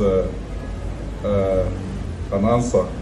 Well, this is akin to asking why Nigeria needs an embassy in countries where Nigeria has diplomatic relations. Abuja is the seat of government in Nigeria. Now and again, states visit Abuja to carry out governance activities. Many people will be aware that in Nigeria of today, most states are dependent on federal allocation. So there is this monthly FAC meeting. And what a beautiful project it is, befitting the status of Oyo State as a pace-setter state and providing suitable accommodations for any liaisons that we will have to carry out in Abuja, especially in our drive to attract more investment to our... So Governor's House is going to attract more investment to Oyo State and all of that. He's doing well in Oyo by the standard though. So, and he just got re-elected as well. But you saw the gathering, okay? So I was telling people on TikTok that I know a lot of you. You will sit down there so kind of with rapt attention, listening to what Mayegun is saying. And then when I drop my pawn, which are mostly intended anyway, when I drop them in what I'm saying, and I put up that straight face, you will never stop talking about it. Did he just say G-string? No, Mayegun is a lie. You like G-string. I said, is that the only thing I said? Or do you meant to hear that G-string, this and that? What do you do? Oh, no, Mayegun, no. You know what I mean? No, please. I like G-strings, but I don't like wearing them, which I've never touched them like that. What I'm saying is that I don't like saying them. I don't like saying it like, G-string, G5 governor. Or somehow, like, it's like, it just drops. when I'm talking about Wike and his crew. So I was telling people that if they go on YouTube right now, everybody is just talking about G-string. What's this G-string? Which one is G-string? Is that the only thing I said? Anyway, yesterday we were talking about from Japa to Japada. Person where they do, like they say in Yoruba, the Abalis we do jazz for cockroach. No, the Abalis we do disappearance jazz for a cockroach. It's the same Babalawo, the same Abalist, who also did a discovery charm for a chicken. So you have a cockroach who has a disappearing or disappearance, whatever charm, hung on his neck, walking boldly. At least they can't see me. Then you see a chicken who has the discovery charm in his pocket, and he can see a cockroach. That's exactly the story of MDT Amiyu, who was on social media promoting Japa. My friend Oje Japa. My friend, me, I don't Japa.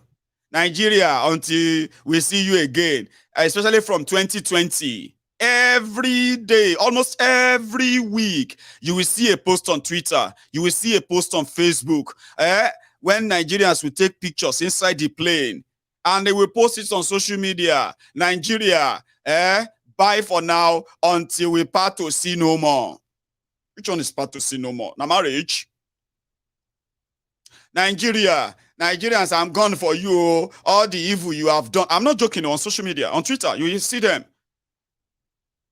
Thanks so much. There was a time they were using Shola Shobowale's image. It's like a meme. Yeah, in one of those Lagos, is it called Lagos Boys of Lagos, whatever. That, you know that movie on Netflix. Shola Shobowale with that wine glass. You will see them. They will take pictures inside plane. They will put Shola Shobowale's image with a glass cup. A wine cup. It will be like that. Nigeria, the evil you have done is enough. Mo love you. And it's true. Japa. Until Tiamiyu saw the BBC.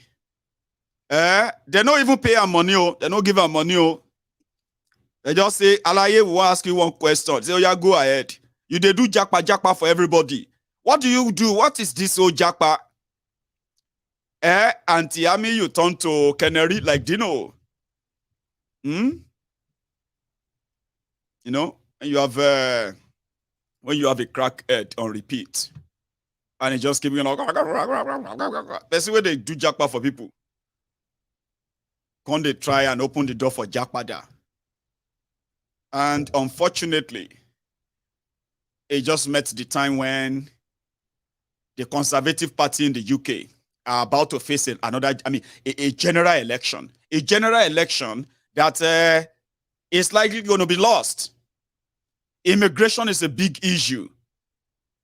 UK has benefited from mass immigration, no doubt. Nigerians and other Africans,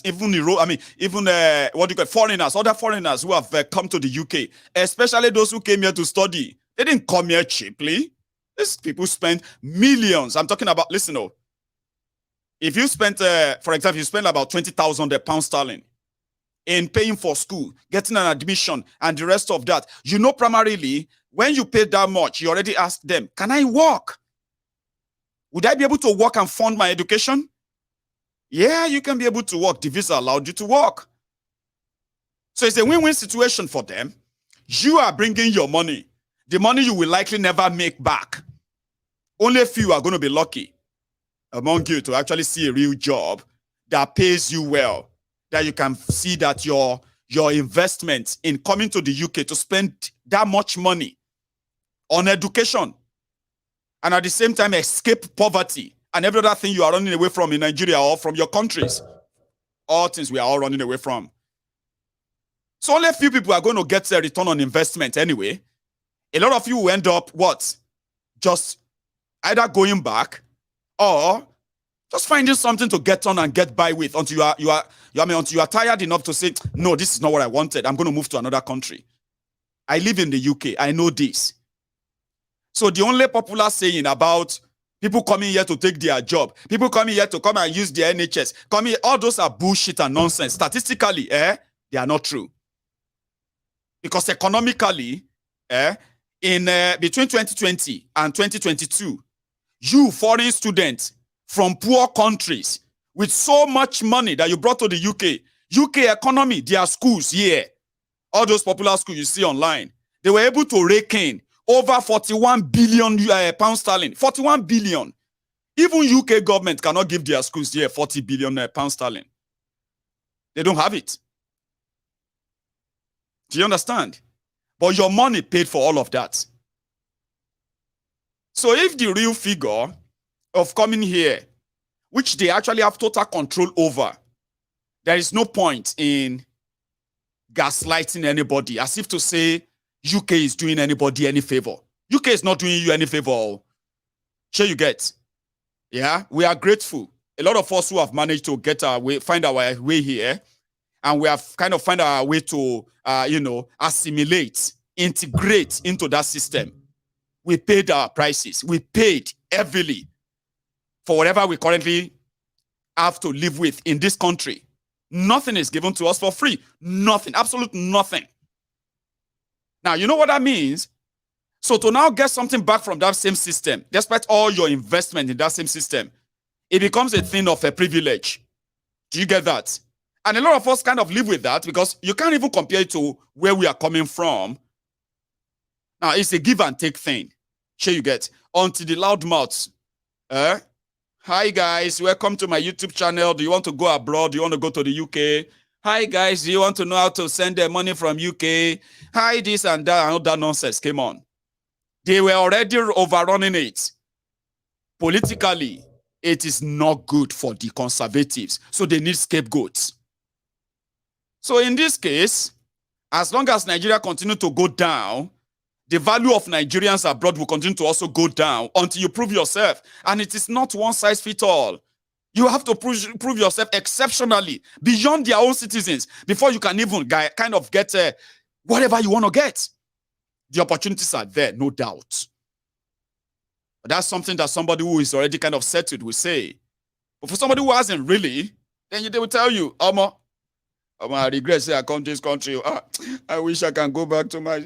I've heard that a lot of times. So if conservatives want to stop and reduce the number of people who come to the UK, they know what to do. They don't need to scapegoat Nigerians. They don't need to scapegoat us or anybody. They know that Nigerians are leaving Nigeria to escape poverty. Abi, if you can't get good education, how do you get out of poverty without corruption?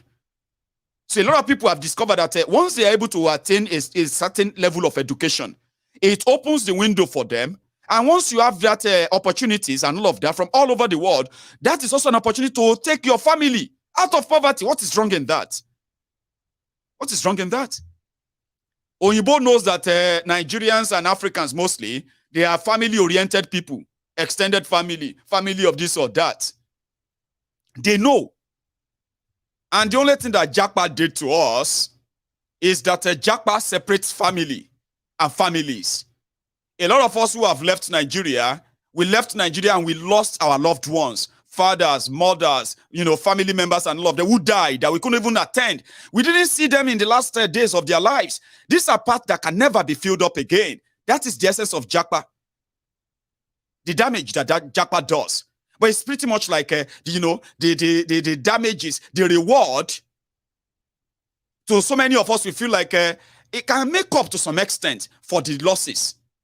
So we just choose our losses and we just kind of count them and we moved on.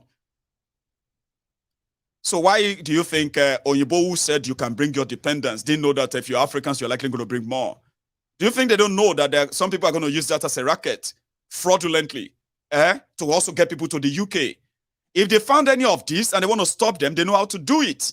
They don't need to scapegoat anybody. That's exactly what this MP told the conservative government in the UK on this issue of immigration. The schools who are going to lose all of that money from next year, they are also protesting too. Hey, let them come. Oh, you must let them come and bring this money. Oh. People will always bring their money here. But how much is going to be determined by the policies of government. But this time around, like I told you, it's politics. Yeah, it is politics. So they are taking it up. They are taking themselves up on it. Listen to this. International students make an invaluable contribution to our economy. According to the Higher Education Policy Institute, last year they provided nearly 43 billion to the UK economy.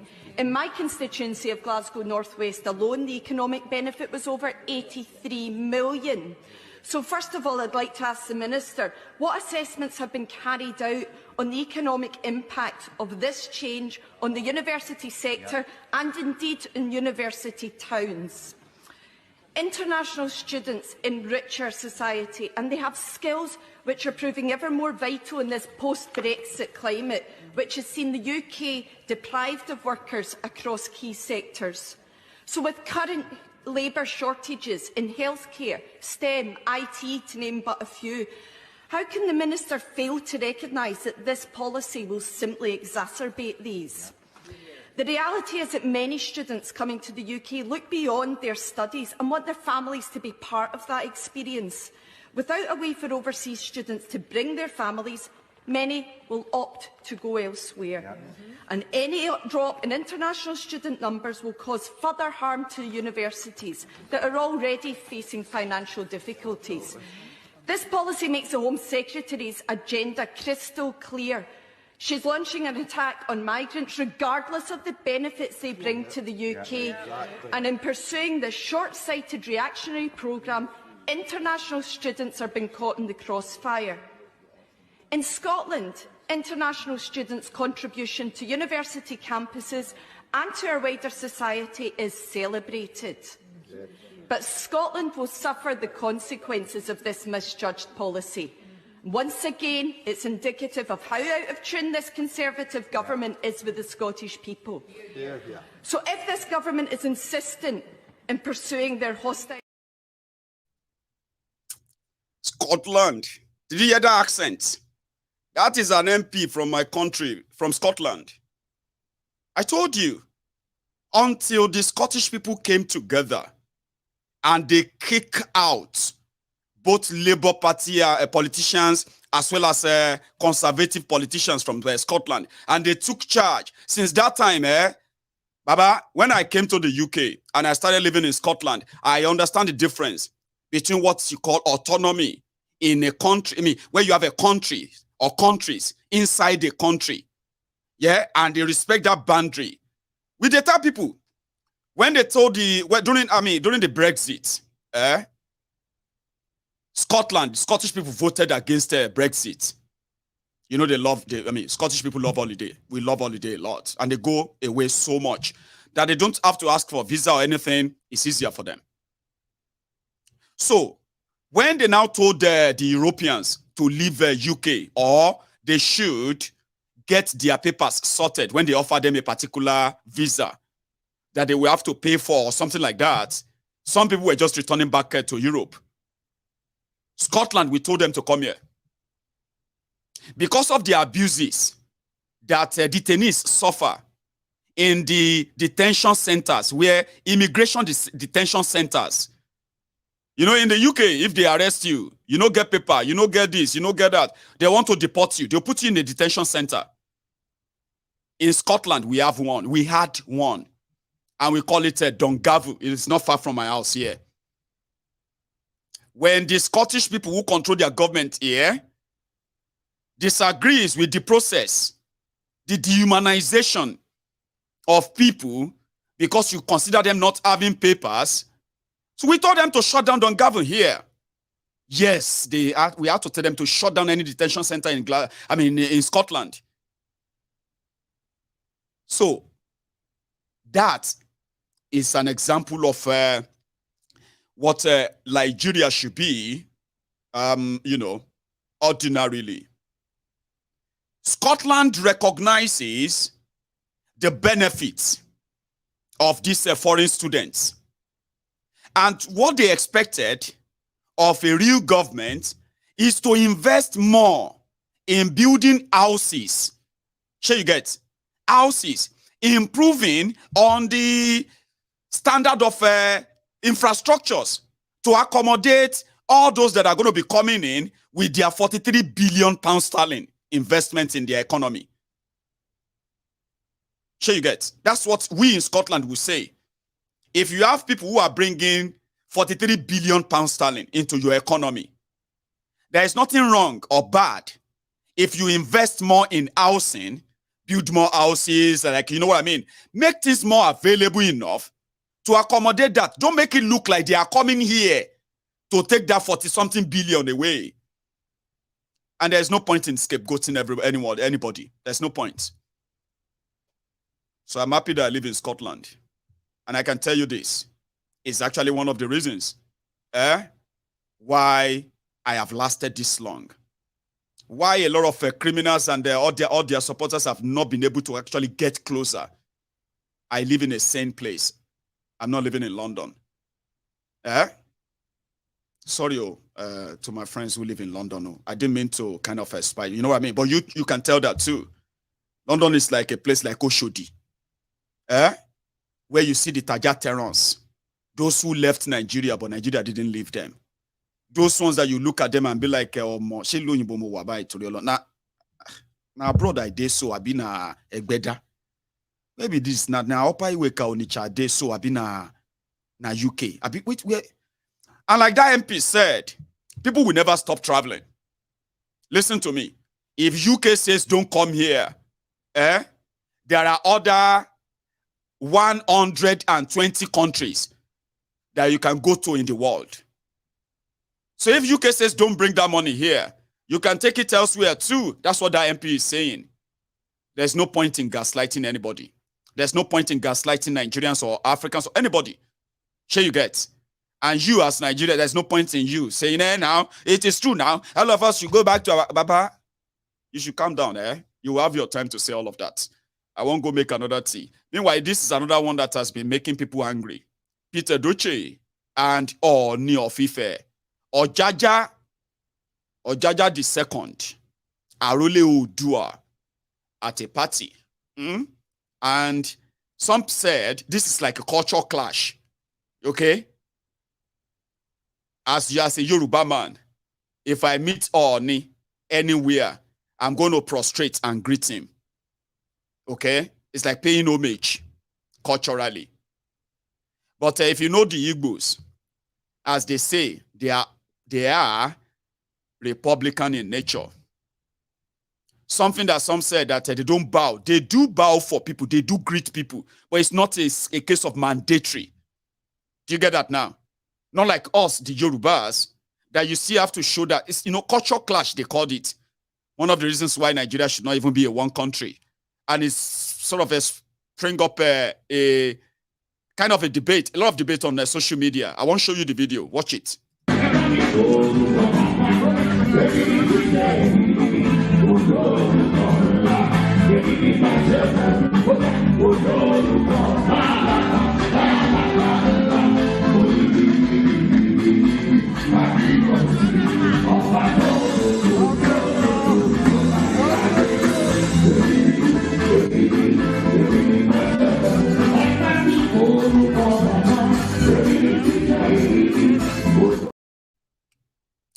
Did you see that? Right. So they said that because they did what do you call that greeting again? Osita, if you tell me. When you do like that, that's a cultural greeting, like an offer title holder. If you're an offer title holder, you're allowed to greet people that way. It's like chieftaincy title too. But there's something there. You wouldn't expect Peter Doche to prostrate and greet Ooni right there. But some now said that, okay, we understand that of Peter Doche. What about that of Kanayo? He's also doing like this for Ooni. I was like, I will play the video again. And I want you to pay attention to something. This time around is you. Sure you get nobody say I care. I no care how they greet themselves. So because for me, ordinarily, or near Risha, or near of Ile-Ife, people know they see him face. Yes. You know they come out anyhow. If Oni leaves palace, it's like the entire deity of Yoruba land on the move. You will see the level of the numbers of kings that you're going to see around him. You will never see his face. You don't see on his face until the politicians became their friends. And that culture, right before our very eyes, they desecrated it to what it is today. If you jam Oni, if you jam for your baby's naming ceremony, if you jam for inside the lobby of a 5-star hotel, Abuja, Lagos, anywhere, if you come back from one elevator inside one big massive company in Lagos, and you are not near of Ife, you are going to be in the same elevator. Now that's what we have today. But that does not mean that it should be disrespected, and I have seen no disrespect here. No disrespect. So it was being Arole Odua. I want to play you this video again to see that it's actually a courtesy. He stretched. First, he greeted him this way. Peter Doshe is 86 years old. Or, no, is he 86 or 76? 76, I don't know. Anyway, Oni kind of make that pass. Then he stretched his hand. When he stretched his hand, Edoche was like that. When Edoche moved, Oni stretched his hand there again. And which is like on his invitation. Why? That's what I have seen. Oh, so if you want to get mad or you want to run mad and you want to run your Igbo versus Yoruba nonsense, I can't stop you. Here you get. There are so many lunatics, and I no be psychiatrist. So I'm not here to convince you. I just want you to see it. I've shared what I've seen. Then you can see it too. And yeah.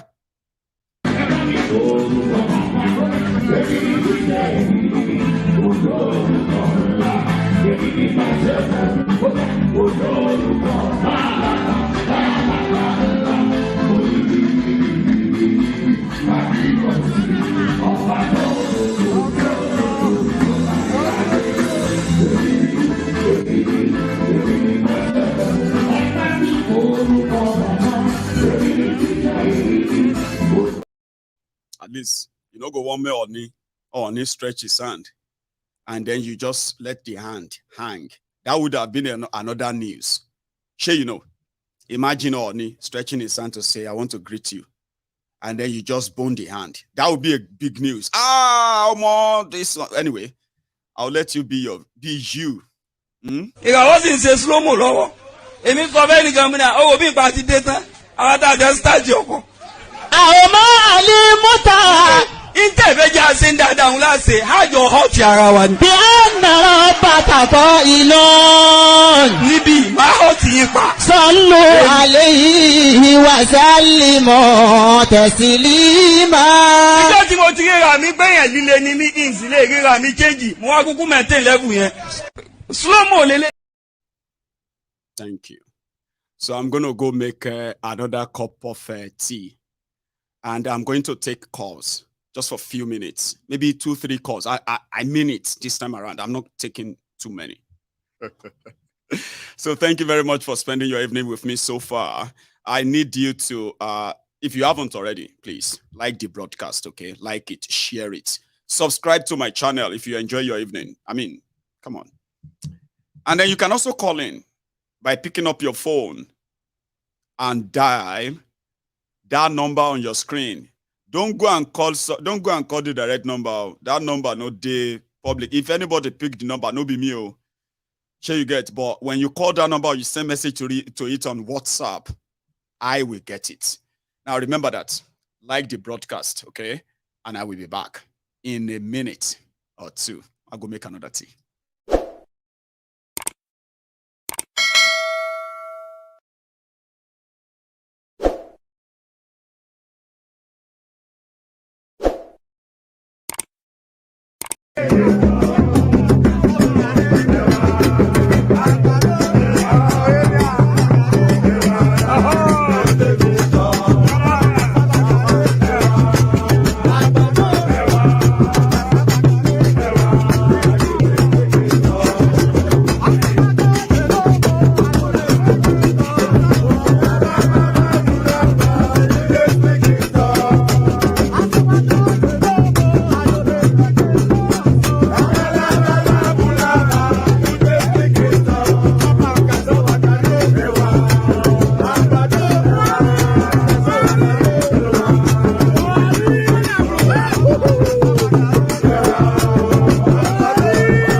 Thank you very much. I actually have a caller that has been waiting on the line for 2 minutes. How are you, sir?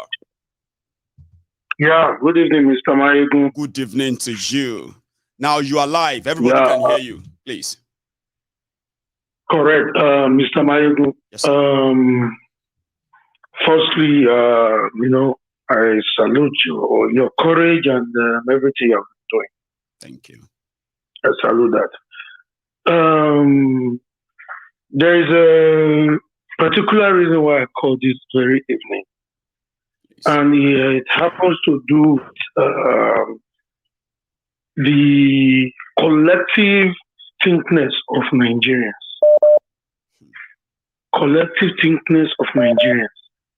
I don't know the kind of faith you have, or should I say, the kind of belief you anchor. But there's something I know that you are that kind of person of faith. At least. And for you, by this time, not giving up on these monkeys and baboons, it simply means that it's like woman go stay for your house well, because you are very patient. You are too patient to my liking. Now, there's something that I would like to correct firstly. Please. You were referring to Asari Dokubo bringing some hungry, canal drinking water monkeys, gorilla, very tattered human beings, calling them ex-militants. Most of those people whom you're seeing, these are new court boys that they are recruiting in the coastal region of Biafra land. And secondly, his own land is a Biafra land. His own land is a Biafra land. His own are Biafra land. Asari Dokubo, what Asari Dokubo came to do there, he has nothing to do with his own people. These are still part of the people. These are still part of the system, the Izon people.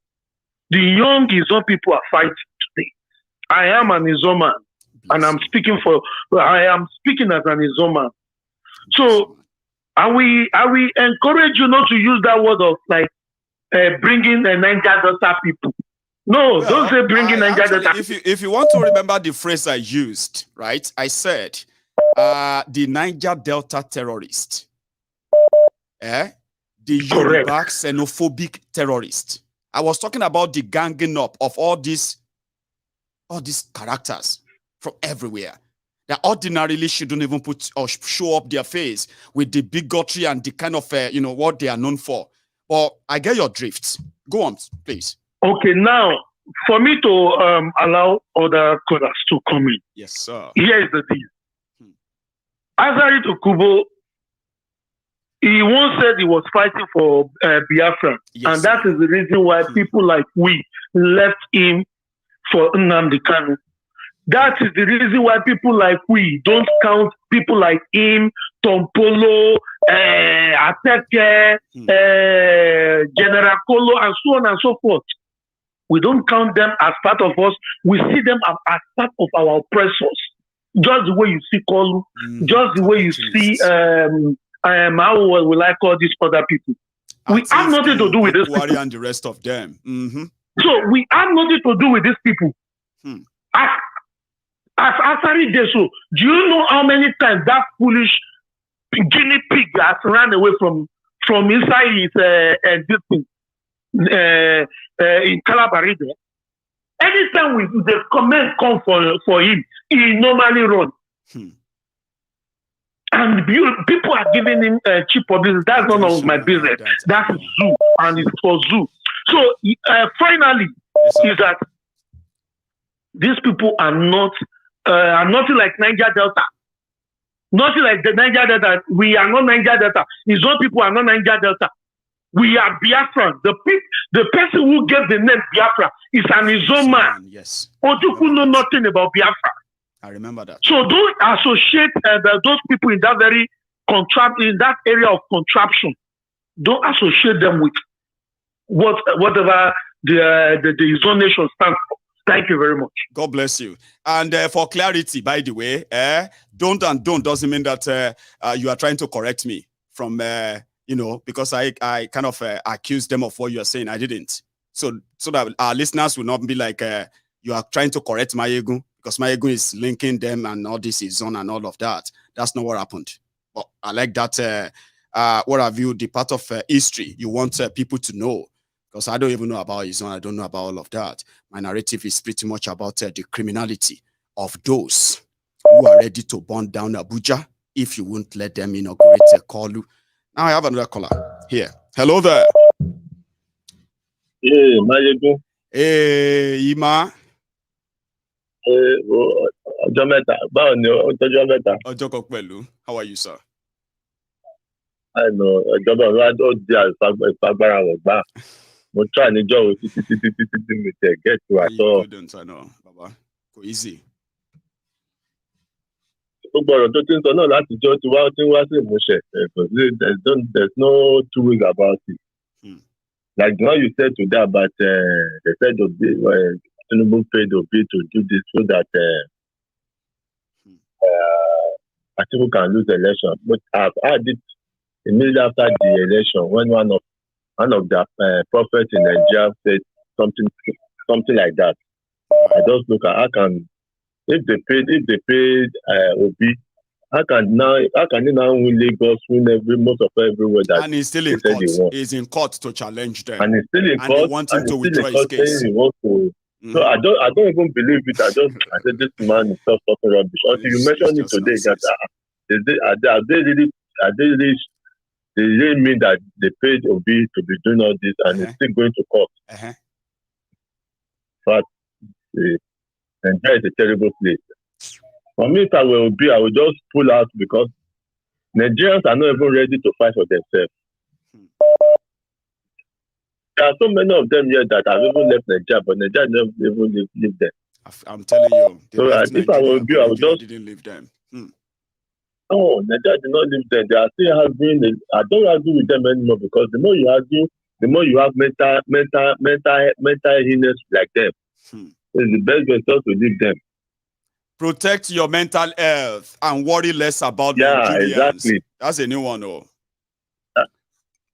And the other guy yesterday too that the BBC interview, that guy say, Baba Atiku Kologon.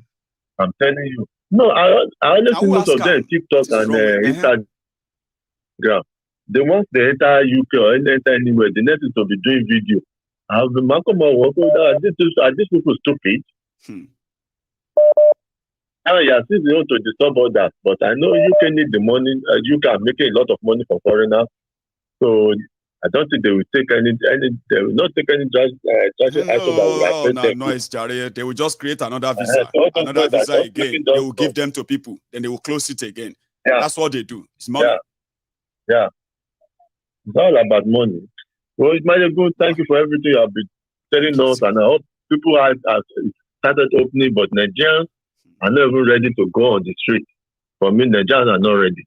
When somebody like the voice you played, that woman was talking. He said when the time comes, they will push people to the wall, and people will not be able to go back again. They will react. I think we are ready to that. Thank you so much, Let me you can call. I tell you to the family, my friend. God bless you, Baba. Same to us. Thank you. I have another caller on the line. Hello there. Yeah, my good general. Yes, sir. No, what you talk today really touched me. There was a time I cried, sir. Yeah, it was because when you talk about some people, their parents will die, they wouldn't able to go back there to see their people. Probably for some years. The other side of Japa, they are not telling everyone. You will separate from your family. You won't be able to go back there. You will see them, they will grow old and they will wither away, and you will never be part of their last moment. And you just have to live with that. Because, you jackpot. And you can't just jackpot. You cannot even attend their burial. Yes. That is the most painful thing. But most people don't know this is. But I saw one of Jamaica guy today, my daughters and the Jamaica guy, the daughter, they are in the same class, and we normally talk. We talk very well. Right. The guy who told me that he got a lad in Ghana. That's where they're going to retire to. Most of them are buying land in Ghana, building house in Ghana. They don't like Nigeria because Nigeria is not a safe country. So most Jamaica guys in the UK now, even America, everywhere, check it to the internet. They are building houses in Ghana. That's where they go retire to. They don't want to go back to Jamaica. Understand? He was telling me, he watched that video of that Tamu stuff. He told me, there's another, some other people, the BBC interview as well. One Igbo guy, he's a doctor. His father brought him here when they were young. His father's a doctor as well. Emeka Okorocha. Saw the way that, see the way he defended everything. The Jamaican guy was telling me, that guy, Tamu, made a lot of money for BBC because that video, BBC going to make money from it. And him himself, he will make a lot of money from it. They paid him. That's what he told me. He said they paid him money for that. And that guy, next year, he's going to go and meet them and tell them that people are threatening him that if he go back to Nigeria, he's going to kill him. And the BBC, people will be watching what the threat people are giving him the internet. Before you know, they give him a car, give him a house, give him a asylum, become a big boy. Say that guy, if he don't make money, go make up to 200,000 for that interview. He did. You see the guy is doing like this, posing and he make money. It's not free. It's not free, Mayegu. So you are referring to Tiamiyu now. Sorry, I kind of got that mixed up, yeah? You are referring to Tiamiyu. Yeah, the Tiamiyu. Yeah, okay. The Tiamiyu guy. Like he got paid for that inter and all that, you mean? Yes. That's what the Jamaican guy was telling me. He said it's not free. Right. He said that Tiamiyu go to claim asylum, but next year he's going to say Nigeria people are threatening that they're going to kill him if he goes to Nigeria. Yes, so he can stay back. And this guy came to UK September last year. Yes. His wife, he come here for studies. His wife brought him here as a dependent. I know. And it's not spoiling. They say that guy's a tailor. Somebody knows him. Say that guy's a tailor. A Yoruba guy came when we were discussing. He's from Osun State. No, he's from Osun State. Yes. Some even said that he was a police officer. Another said that no, he's just like he does anything, including acting. Anything that we shout, like he's a pure hustler before the opportunity came. And that's why some people are so angry that he's now burning the bridge that he kind of sort of climbed. Well, I get your drift. Time will tell. As usual now, the story no go hold. We go there here. We'll follow it up eventually. As you said, if you enter Africa, they're going to teach you lessons. You said it. You know? Thank you so much. Let me take another one because of our time, right? Let's take another call. And one name. Hello there. Good evening. Good evening. Good evening to you, Baba. How are you? Very good. Thank you very, very much for the enlightenment and for the exposure you're giving to our people. Thank you. I am very, very happy. We are pleased with you. Thanks. Mayegu, I just called you to remind you what I told you when this thing began. And one woman came out and said, I will see what they will do. They will pull the sky, they will pull the mountain. I told you, say, Mayegu, nothing they happen. This is Nigeria. You said it. The people in the country have been so bastardized. They have been so monopolized that their surname now is fear. And when you have fear, you cannot do anything. Even something you can do very well, because of you have fear, you can't do it. Be able to. I told you that they will not do anything, that nothing will happen. It is Nigeria. It will take the unforced thing. That I don't know how to say it, for Nigeria to rise up. They have all their bones have been broken. Nothing will happen. Is it Tinubu go rule 4 years? Still go second time again. Nothing will happen. Years. And they tell you nothing will happen. I tell you the first day, the woman comes say, he disagree with the caller that I will see this. What is the date today? It's heading to almost 1 or 2, 3 months now. But now only nothing will happen. Now Nigeria, nothing will happen.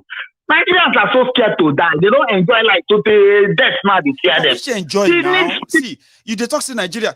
They won't enjoy any. I mean, they enjoy any. Which life then they enjoy? Whether they fear to lose? Because there's something you don't understand. There's something you don't understand. When you are in a place where you know say that contract is dinner, no matter how hard Nigeria is, somebody no fit start. If you dey your house hungry, they catch you. If you enter your friend house, you go chop, or if you enter your relation house, you go chop. Until you go reach the time where they go be say nobody ready to even give you water drink. Now you go see people go say suffer don't come. Now Nigerians never really know. They never really feel and they never touch it. Nothing go happen. They get alternative.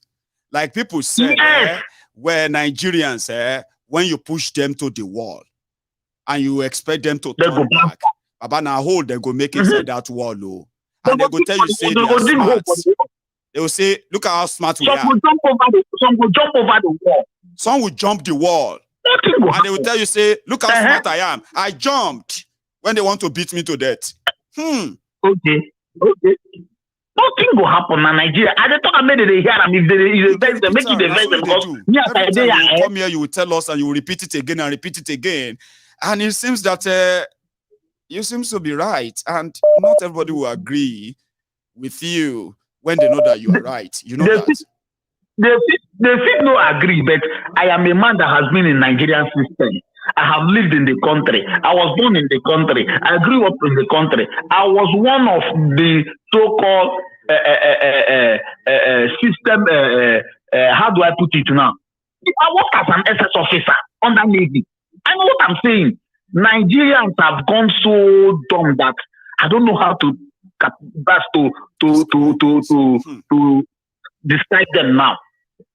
Nothing they happen. Nothing go happen. Nothing. The way Nigeria so did now. If I say, I swear to God, try me. Try us. You go see what go happen. So nothing go happen. Nothing go happen. Nigeria, the way Nigeria did now, every man for himself. The way Nigeria did now, every man for himself. If anything that happen, my personal thing, if you do me something, I will take personal grudge. Okay, you do me this, make I revenge against you. But you see, when it comes to something, when all the whole Nigeria go like, nothing they happen because nobody won't carry anybody cross. Nobody. Nobody won't carry anybody cross. Carry your cross, not carry my cross. Yes. Until they learn how to come out in unison to carry the cross of everybody come and say we will all carry our cross ourselves. Now they say now that was what was going to happen on that October. That this thing protest. They came out to carry the cross together, but yeah, to not give them carry the cross together. So that is the problem. Nobody wants to carry the cross. Simple. Nothing will happen and nothing will happen. Now the thing that's why they don't like you. The way you they talk you they talk with confidence. You they talk like saying a finer. And some people they listen to you, they say, no, something will happen. Okay, you know what? Don't go anywhere. Somebody else will call in now. Okay, as usual, I bet you are used to that. They will tell you they disagree with you. When I did this here, I entered the room so many times because of one thing. Know why? Why? I be realistic man. Even my commanders, I tell them say, see, I see, and I say, I did blunt. Baba, I tell you the truth. Take this one. Hello there. Hello, good evening, Michael. Oh, good evening, bro. How are you, sir? Yeah, I'm fine. This is Victor. I'm calling from Kent. How are you? Well, I'm very much, fine too. And thanks for asking, Vic. How is the family? Go on, sir. Good. It's quite interesting tonight. What you've opened our eyes to see again. And what I want to say tonight is just with this guy called Tavio. And if you look at how the guy, everything about him, I mean, you're coming to UK, not even up to a year. Okay? Posting all sort of things. And you have the guts to have the interview. And this guy knew exactly what they want to do. He did. They've already planned this thing. They need to put something as scapegoat to show everyone. Just like, you know what I mean? We need somebody to validate what we want to do. So it will look like they already have it. Look at the timing, Michael. Yes, sir. Look at the timing when this video came out. And what happened a day or 2 days after? They changed the law. Of course. They And they need made to an bring announcement. something out. Yes, they need to bring something out to say, you know what, even if you don't like what we want to do you agree with this? And once you say, no, I don't agree with this, I don't agree with that, they'll say, so we need to do what we have to do. And the guy is not smart enough to know that it was a trap, it was a bait that was set for him, because they know this thing exists. They know all these things. They do. They have all the data. It's like, it's like you want the good of something and you don't want the other side. You don't want the bad of so it. If they're coming to enrich, they're coming to bring this money, and you have to provide, like you said, you need to provide for these people that are coming. If you're given 100 people the visa to come in, how are you going to, sort out the services? Exactly. The GP, the schools, the supermarket, everything.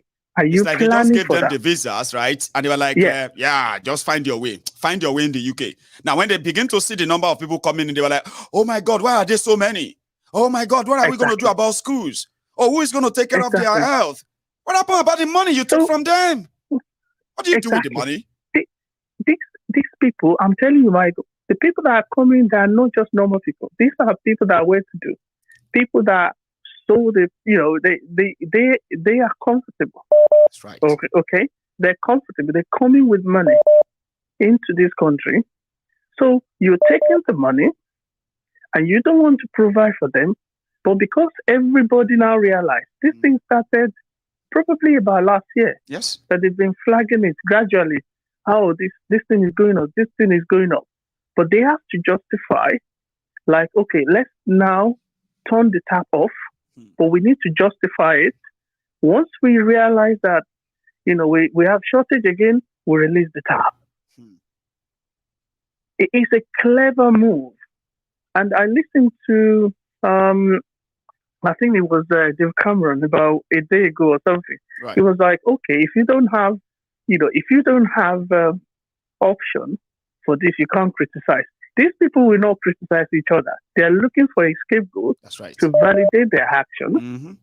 And the guy that is just coming, less than a year, just opening his mouth anyhow, uncontrollably, unedited. And I want to say this, it's not smart at all. There was a guy that spoke to Farage, I think about a day ago. It's seasoned a doctor, a guy that his parents came into this country as a surgeon, and he himself is a surgeon in this country. And he told them repeatedly, Farage asked him, do you agree with this increase in number, blah, blah, blah? The guy said, these people are coming to enrich this country. They're coming with all their expertise. They're coming with this, coming with that. And some of them are going back and impact their economy back home. He said, look at me. I've got something to do back home. He repeatedly asked the question about 4 times. I know. And this guy and he was clever. even trying to kind of make him change what he was saying. No, and he kept saying that, listen, I understand your sentiment. I understand what you're trying to say, Farage. But what I'm telling you that statistically, this can also not be overruled. They exist. And he quite kind of humbled Farage. You know something? Keep talking. I'm going to bring that video up for everybody to listen. Some have seen it, but continue, please. Yeah. But this guy, consistently emphasize that point. These guys are coming, we have a value. We are family-oriented person. When we're coming, we come with our family. You can't tell me, I'm coming to come and study. I won't bring my wife. I won't bring my children. And that's the reason why you're giving them the visa to cover that. So they know that. It's just the fact that, okay, we've put this law in place and people are complaining it's high. What do we need to do? We need to find a reason to justify, but we need a scapegoat. They would have spent a lot of time watching stuff on the internet, looking at the guy to just setting a bit. Who is the guy we're going to use? And this guy came on the radio and was saying, I'm sorry. It's not about sorry, you're being stupid. You're not wise because you don't even think. Let me release this the voice of this guy. I'll put you on a mute just for a minute, okay? Just a part of what he's saying, all right? Let's listen together. Better jobs, a better lifestyle. You can't just leave everyone there. You also want to bring people in there so they can also develop in that country as well. And being somebody who was a product of that, because when I came many, many years ago, my dad came as a doctor, as a surgeon, to come work here in the NHS. At that point, myself and my siblings, we were dependents. We were young. We couldn't work. We were just living at the time. We didn't have citizenship. We had to wait and get our British passports. And then we were able to go through the system. And I was able to school here, go to medical school here. My sister was able to school here. No, you've done very well. You've done incredibly well. And that's terrific. And that's an example. We've been exactly in that how position. This can work. What I'm saying when to it works. What I'm saying to you is one of them, there you are working for the NHS. One of the reasons we've got a 6.7 million waiting list is that our population has exploded totally out of control. We don't actually have the health service, the schools, the roads to cope with the population rising like this. It's true, but then when you think of what these students are studying and what they're contributing to in society, then it makes it seem a little bit more logical. Because if you think about the NHS, around 15% of the NHS are people who don't identify as British. And that's not to count people like myself who have British citizenship, a British passport, but I'm also dual nationality because I'm Nigerian. So then you think about this, in London, 27% of people working in the NHS aren't British, and Nigerians are the third most populated country from outside the EU that come and actually drive the NHS workforce. So we're saying the poor countries will strip out your talent, will take away your nurses and doctors. They're probably more needed there, aren't they? Well, I wouldn't call them poor countries. I call them developing economies. And secondly, these people who come here and study here also have their opportunities to go home and give their talents back. So my plan, obviously, is to do a lot back in my country. I was trained here in the UK. I was fortunate enough to be given the resources to study here and work in the NHS, which is great. And then I've seen how healthcare systems can work. And then I'm trying my best to go back and implement them there too. You see absolutely no problem with this. Nigerian citizens accounted for 40% overall of all dependents who accompanied foreign students in the 12 months this year. Does it strike you? Are you there, Vil? Yes, I am. Yeah, I don't want to play all the video. I just thought that the fact that you mentioned it, it will be nice for people to kind of see that as part of this conversation. So he did well. So after, the guy was well seasoned. Okay, I'll tell you this: if a reporter or somebody is going to for a press briefing, they will brief you. Exactly. Okay, this is the likely question. This is how to respond. And that's when you see the politician, even here in this country, they ask Suella Braverman the same question about this. He was repeating the same thing. Even when they are at fault, they are repeating when they expect him to go out of that line and say something that is not in the script, he kept repeating the same thing. Okay, that is when you know somebody that is stand and that is very clever, And you should know that there's something that's catchy. They want to get you. Yeah, and they need somebody. Gotcha moment. Yeah. Oh, did he just say that? Yeah. Please put that on the roll. Yeah. He said that. Put it on the roll. And that's exactly what they do with Tiamiyu. It's unfortunate. Yeah. And so mind you can actually see the person who lived in the system, who understands the peculiarity of the two words, Nigeria and those who are here, and those who are coming here and why, to somebody who just kind of recently escaped from the ruined Nigeria. And it's in a new world that seems to be like, everything just these people don't smart. They are not smart. We can use this fake document and bring everybody from Nigeria to the UK and they won't know. So it's an opportunity to brag about it, inexperience, and it just means isn't it? And you don't know, there's something I'd like to say when it goes up. Yes. The people that just come, they think these people are not wise. They're wise. They're just looking at you. They keep saying that they're wise. Even look at even around us. All these criminal politicians bringing in money, they know they're looting the money. They do. They know where the money is coming from. They know all these things.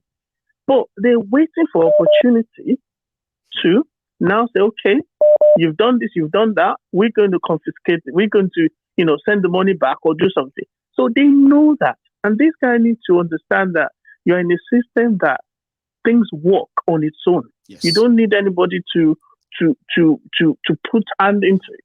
So if they want to move, they will move and they will justify the reason why they're moving. Thank you. Thank you so very much for that insightful part of this show that you just added. I appreciate that. Okay. Thanks a lot. I have another caller who is also going to be the last caller tonight. Hello there. Hello, Mr. Mayegun. Hello, ma. How are you? This is Abeke again. It's good to get you this way because I don't want to come on your live. I know. People that saw that video be calling me. Wow. You see, I'm so grateful for that for that video you just showed. Thank you, ma'am. That video, do you know that guy that's speaking to you is one of my colleagues senior in the business, in my business, Mary Kay. Emeka. And I'm so grateful for that guy, what amazing thing he has been doing. That's lovely. You may need to mute the broadcast, ma. I'll go to the next room so that we can do our thing. It will be distractive. I know what it is like, okay? So, yeah. Continue, ma. So, you see, when you first share it on Facebook, I was so grateful that you shared that video. Then, I say thank you for sharing. You see that guy, what he has been cutting, many people have been talking. My experience in this country has taught me well. Bless you. And it's sad when you see people like that Mr. whatsoever that comes out and talk rubbish. You remember I said what I went through make me learn the system. The system we are finding ourselves here is unbelievable. That's why you see people like me who keep saying we want Yoruba nation. We want our own, on a normal basis, you should ask yourself, what are we doing here? We have a land. Yes. But here is not our land. And many people have been coming on your platform saying different things. That guy was one of people that guy you played that video right now, it was one of the people that campaigned for, blood, what's it called? I forgot because I'm not in medical, he's in medical line. He has done many campaigns. Supporting this NHS, trust me. During the pandemic, he was out there even including, I think his dad as well, their senior consultant. So all these things I'm telling you, I am making you to know that those people like tell me why people have to talk. Yeah, people have to talk, but do you think you have idea that you and I have got no way. You can have that experience in 1 year. You can't come to the UK. No, you may come to the UK and things may work for you faster than others, but it will still never give you that experience. No, you won't have it. God bless you. And it's sad. It's sad when you kind of seeing people that work. Everybody, our land develop, and I feel all the time. I keep telling people, don't look down on yourself when they look down on you. Don't give up. I campaign. I've been on Chinese about this charging of the normal this naturalization. Which one? No. This naturalization for the kids. For them to become for the kids. Exactly. 10 years, I was one of the people. You're going to be seeing me out soon. I was one of the moms that volunteered myself to be talking about it. God bless you. To tell this government that they should stop making our children become like us. Because when you have a child, the 10 years rules, all these things they are doing, I'm one of people that also speaking in my community, and they make me to know this. God bless you. And I step into it. My daughter was the one that first talked about how she feel when she was working with them in a community, and that was how we are out there. And And you are right about if you don't know these people, how to do interview with them, they will keep putting word in your mouth. They will keep, when they keep making me, they call me, when they want to promote me on the TV, they say, oh, Kafila told you that she's from Southern Nigeria, she's illegal immigrant, blah, blah, blah, blah. And when they say all this nonsense, you know, people that, one of my ladies said, God forbid, she's not broke, she's not bankrupt. No. And I said, what do you want them to say? Because they like that tag. They want you to appear like you need help, you need God this. I mean, you know, your word is not like stable because you are from Africa, or you are from Nigeria, or you are running away from poverty. Do they think that poor people they travel? Yeah, we are poor, fine. So now, do they think it's cheaper to travel? Exactly. And I'll say to them, yes, ma'am. It won't be boring. Boris wasn't born in this country. He was born in US. Why are you people making children? If their mother is an illegal immigrant, doesn't mean those children cannot have a life. But for those children to grow up, to understand the life you are giving to them, that is not real, when are you people going to change that law to favor the kids?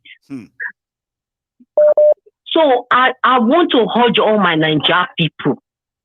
We need to, because that's the name we still have now. But when we want to extend ourselves from it, we say we are Yoruba. Yes. When we want to become exit, like, okay, I'm Yoruba, I'm Igbo. I don't want to bear that name. You see, all the things you've been talking, me, if I keep saying this, keep saying that, everything is true. It's reality that we have to face. That's right. And you see, and that's why I bring you back again, that you see, you father, what you father have created, that you, if you're going to ask me now,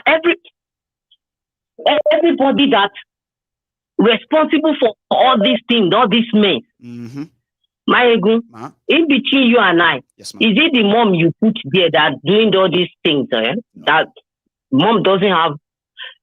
Because even mom talk to you people at home, sometimes you want to do what you want to do. Still. That is what comes to all those men that come on this platform. We want all of you to please start doing something. Work together with Maegu, do something, make a difference, become a great father. Let you, father, create a nation for mother and children. Because that's Practice why, if not, we're still going to become...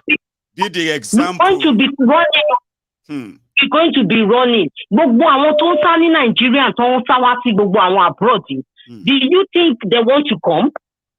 Majority, if they have options, they will not come here. In fact, if they wanted to come before, some of them after getting here and finding out how it is, they will prefer to go back, but they can't, knowing what it was in Nigeria too. But do you remember, Maegu, in 60, 70, 80, 90, did you see anybody want to stay in abroad? Why would you want to one of people that my parents come here, they go.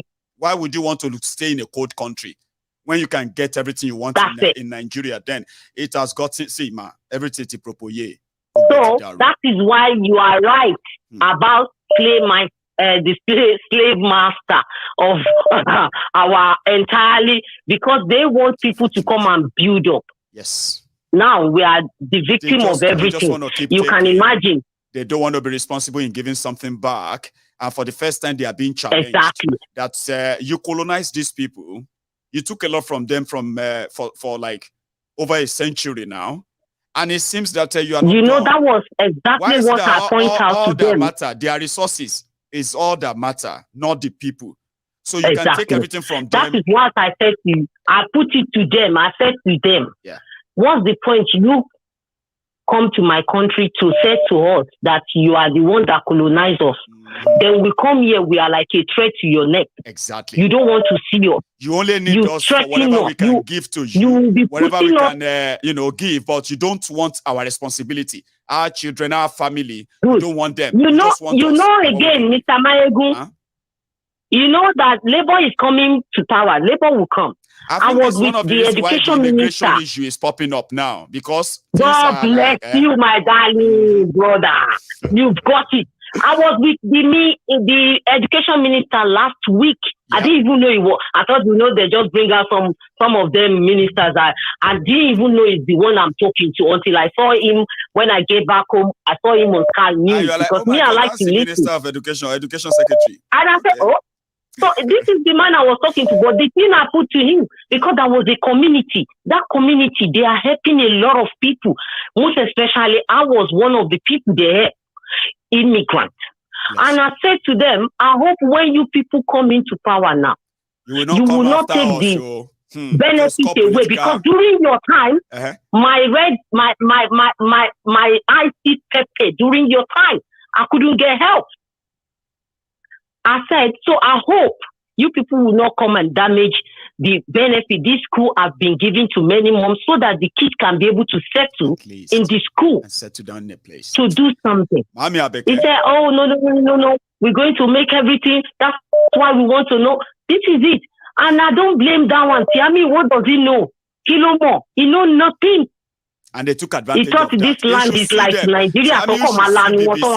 And now you should sue BBC and say BBC set me up. BBC set me up in the UK. Now, you know what I mean? I have the video. All the things that talks to them, they didn't put it out there. He said it. I will send you. He said he also told. I will send you. I don't want you to play it. Yeah, he said he told them in the interview. I don't want you to play it out there, but I want you to watch it. I want you to watch that video. I will send it to you that I did on Sky News. You will see the way they promote it. Watch that video. I will. Thank you so much, man. Let me. Our time is up now. I know. Thank you so much. All right, thank you. And thanks for stopping by. And keep doing what you are doing. Or maybe one of these days I'm going to come to your county. Do they call it county, or what do you call it? What do we call those small areas and communities again? So maybe one day I'm going to be in that area too. Yeah, they call it, like a county, just like county. A county. There's something they call it, ma. Boroughs. Is it not borough? Sometimes we call exactly. Something like borough. So maybe one day I'll be in your borough and join you in that community. Okay? Stay safe, ma. Can you nice one? Please. And you too. Thank you, man. So this is where we are going to draw the curtains. My time is up and our time is up. I wish we could go further, but of course, we'll have to call it today. Okay. Thank you so much for spending your evening with me. I say that all the time. And I'm counting days. One of these days, I'm going to come here and I'm going to show you the box of my new camera. And I'm going to show you the new face of Mayegun's Diary Political when that is done. You see this picture, the way you see the screen when you are watching Mayegun, that is about to change. It's about to change to something more sparkly, lovely, and soothing. I will see you some other time. Until then, don't leave without liking the broadcast, okay? I'm going to see you some other time. You should all have a good evening and a good night.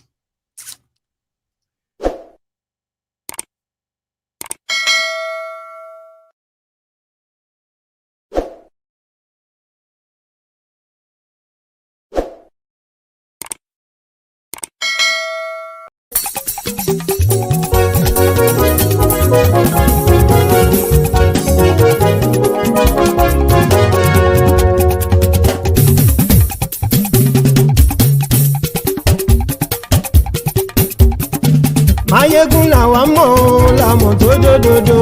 Mayegun Diary Nayibi #1. Mayegun làwa mọ̀ làmọ̀ tó dòdòdò. Mayegun Diary Nayibi #1.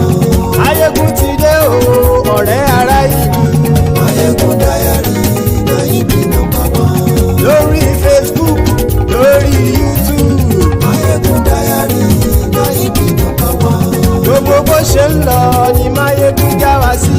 Mayegun Diary Nayibi #1. Àṣírí ọ̀jẹ̀lú kì í bò níbẹ̀ o. Mayegun Diary Nayibi #1. Bó bá ṣe eré àní Mayegun máa wí.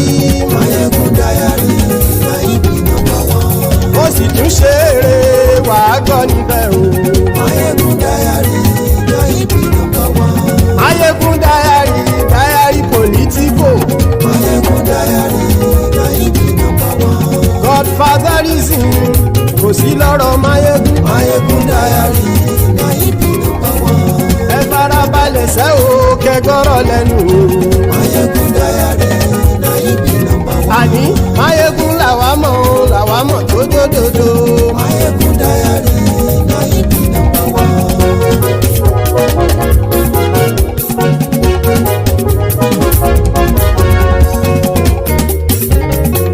Àní ẹ̀sùn ràkì. Mayegun ti dé. Mayegun ti dé. Ọ̀jẹ̀lú ẹ̀sùn ràkì. Mayegun ti dé. Àní ẹ̀sùn ràkì. Mayegun ti dé. Lórí Facebook. Mayegun ti dé. Àní ẹ̀sùn ràkì. Mayegun ti dé. Lórí YouTube. Mayegun ti dé. Àní ẹ̀sùn ràkì. Mayegun ti dé.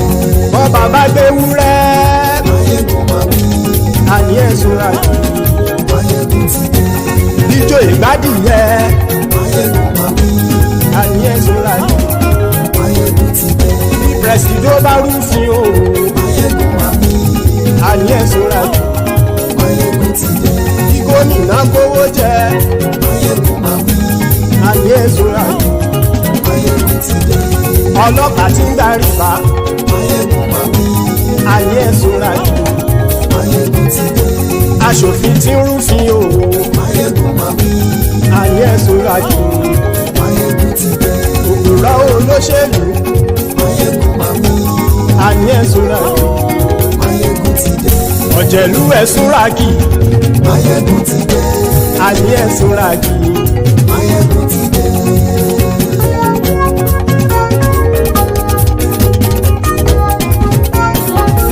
Mayegun ti dé. Gbogbo ọ̀jẹ̀lú ẹ̀sùn ràkì. Mayegun ti dé. Gbogbo ọ̀jẹ̀lú ẹ̀sùn ràkì. Ṣùgbọ́n ní bá ti ṣe èyí tó yẹ kí wọ́n ṣe, ọmọ bá dèrò ní fi wọ́n níran o. Mayegun ti dé. Gbogbo ọ̀jẹ̀lú ẹ̀sùn ràkì. Mayegun ti dé. Gbogbo ọ̀jẹ̀lú ẹ̀sùn ràkì. Ṣùgbọ́n ní bá ti ṣe èyí tó yẹ kí wọ́n ṣe, ọmọ bá dèrò ní fi wọ́n níran. Wọ́n fowó bẹ́ẹ̀ o, Mayegun ó sọ pé wọ́n ò bẹ́ẹ̀. Wọ́n fowó bẹ́ẹ̀, Mayegun ó sọ pé wọ́n ò bẹ́ẹ̀. Oníkanṣá ti ṣe èyí tó yẹ kí wọ́n ṣe, fáwọn ará ìlú tó gbé wọn débẹ̀ o. Mayegun ti dé. Gbogbo ọ̀jẹ̀lú ẹ̀sùn ràkì. Mayegun ti dé. Gbogbo ọ̀jẹ̀lú ẹ̀sùn ràkì. Ṣùgbọ́n ní má ti ṣe yìí tó yẹ kí wọ́n ṣe, ọmọ bá dẹ́rọ̀ ò ní fi wọ́n níran. Ha! Kì máa yí ṣeré, ọ̀rọ̀ yìí kì í ṣẹ̀fẹ̀. Kì máa yí ṣeré, ọ̀rọ̀ yìí kì í ṣẹ̀fẹ̀.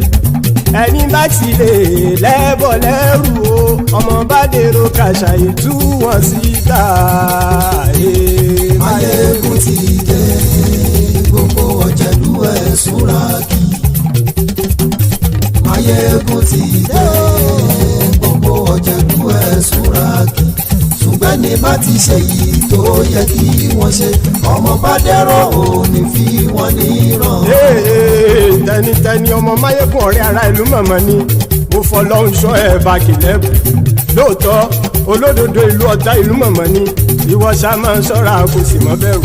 Bọ́tà ń lè rí bóníṣègùn lé káwọn mọ̀mọ́ fi ṣera wọn ni ó ti dẹrùn tí wọn ò gbọ́dọ̀ sì mọ́ bẹ̀. Èèpo ọ̀bọ lọmọ bá dérò tàjẹ́ ò gbọ́dọ̀ jẹ́, ó ti dọba lórí àbínú ẹni kò sì mọ́ bùyà.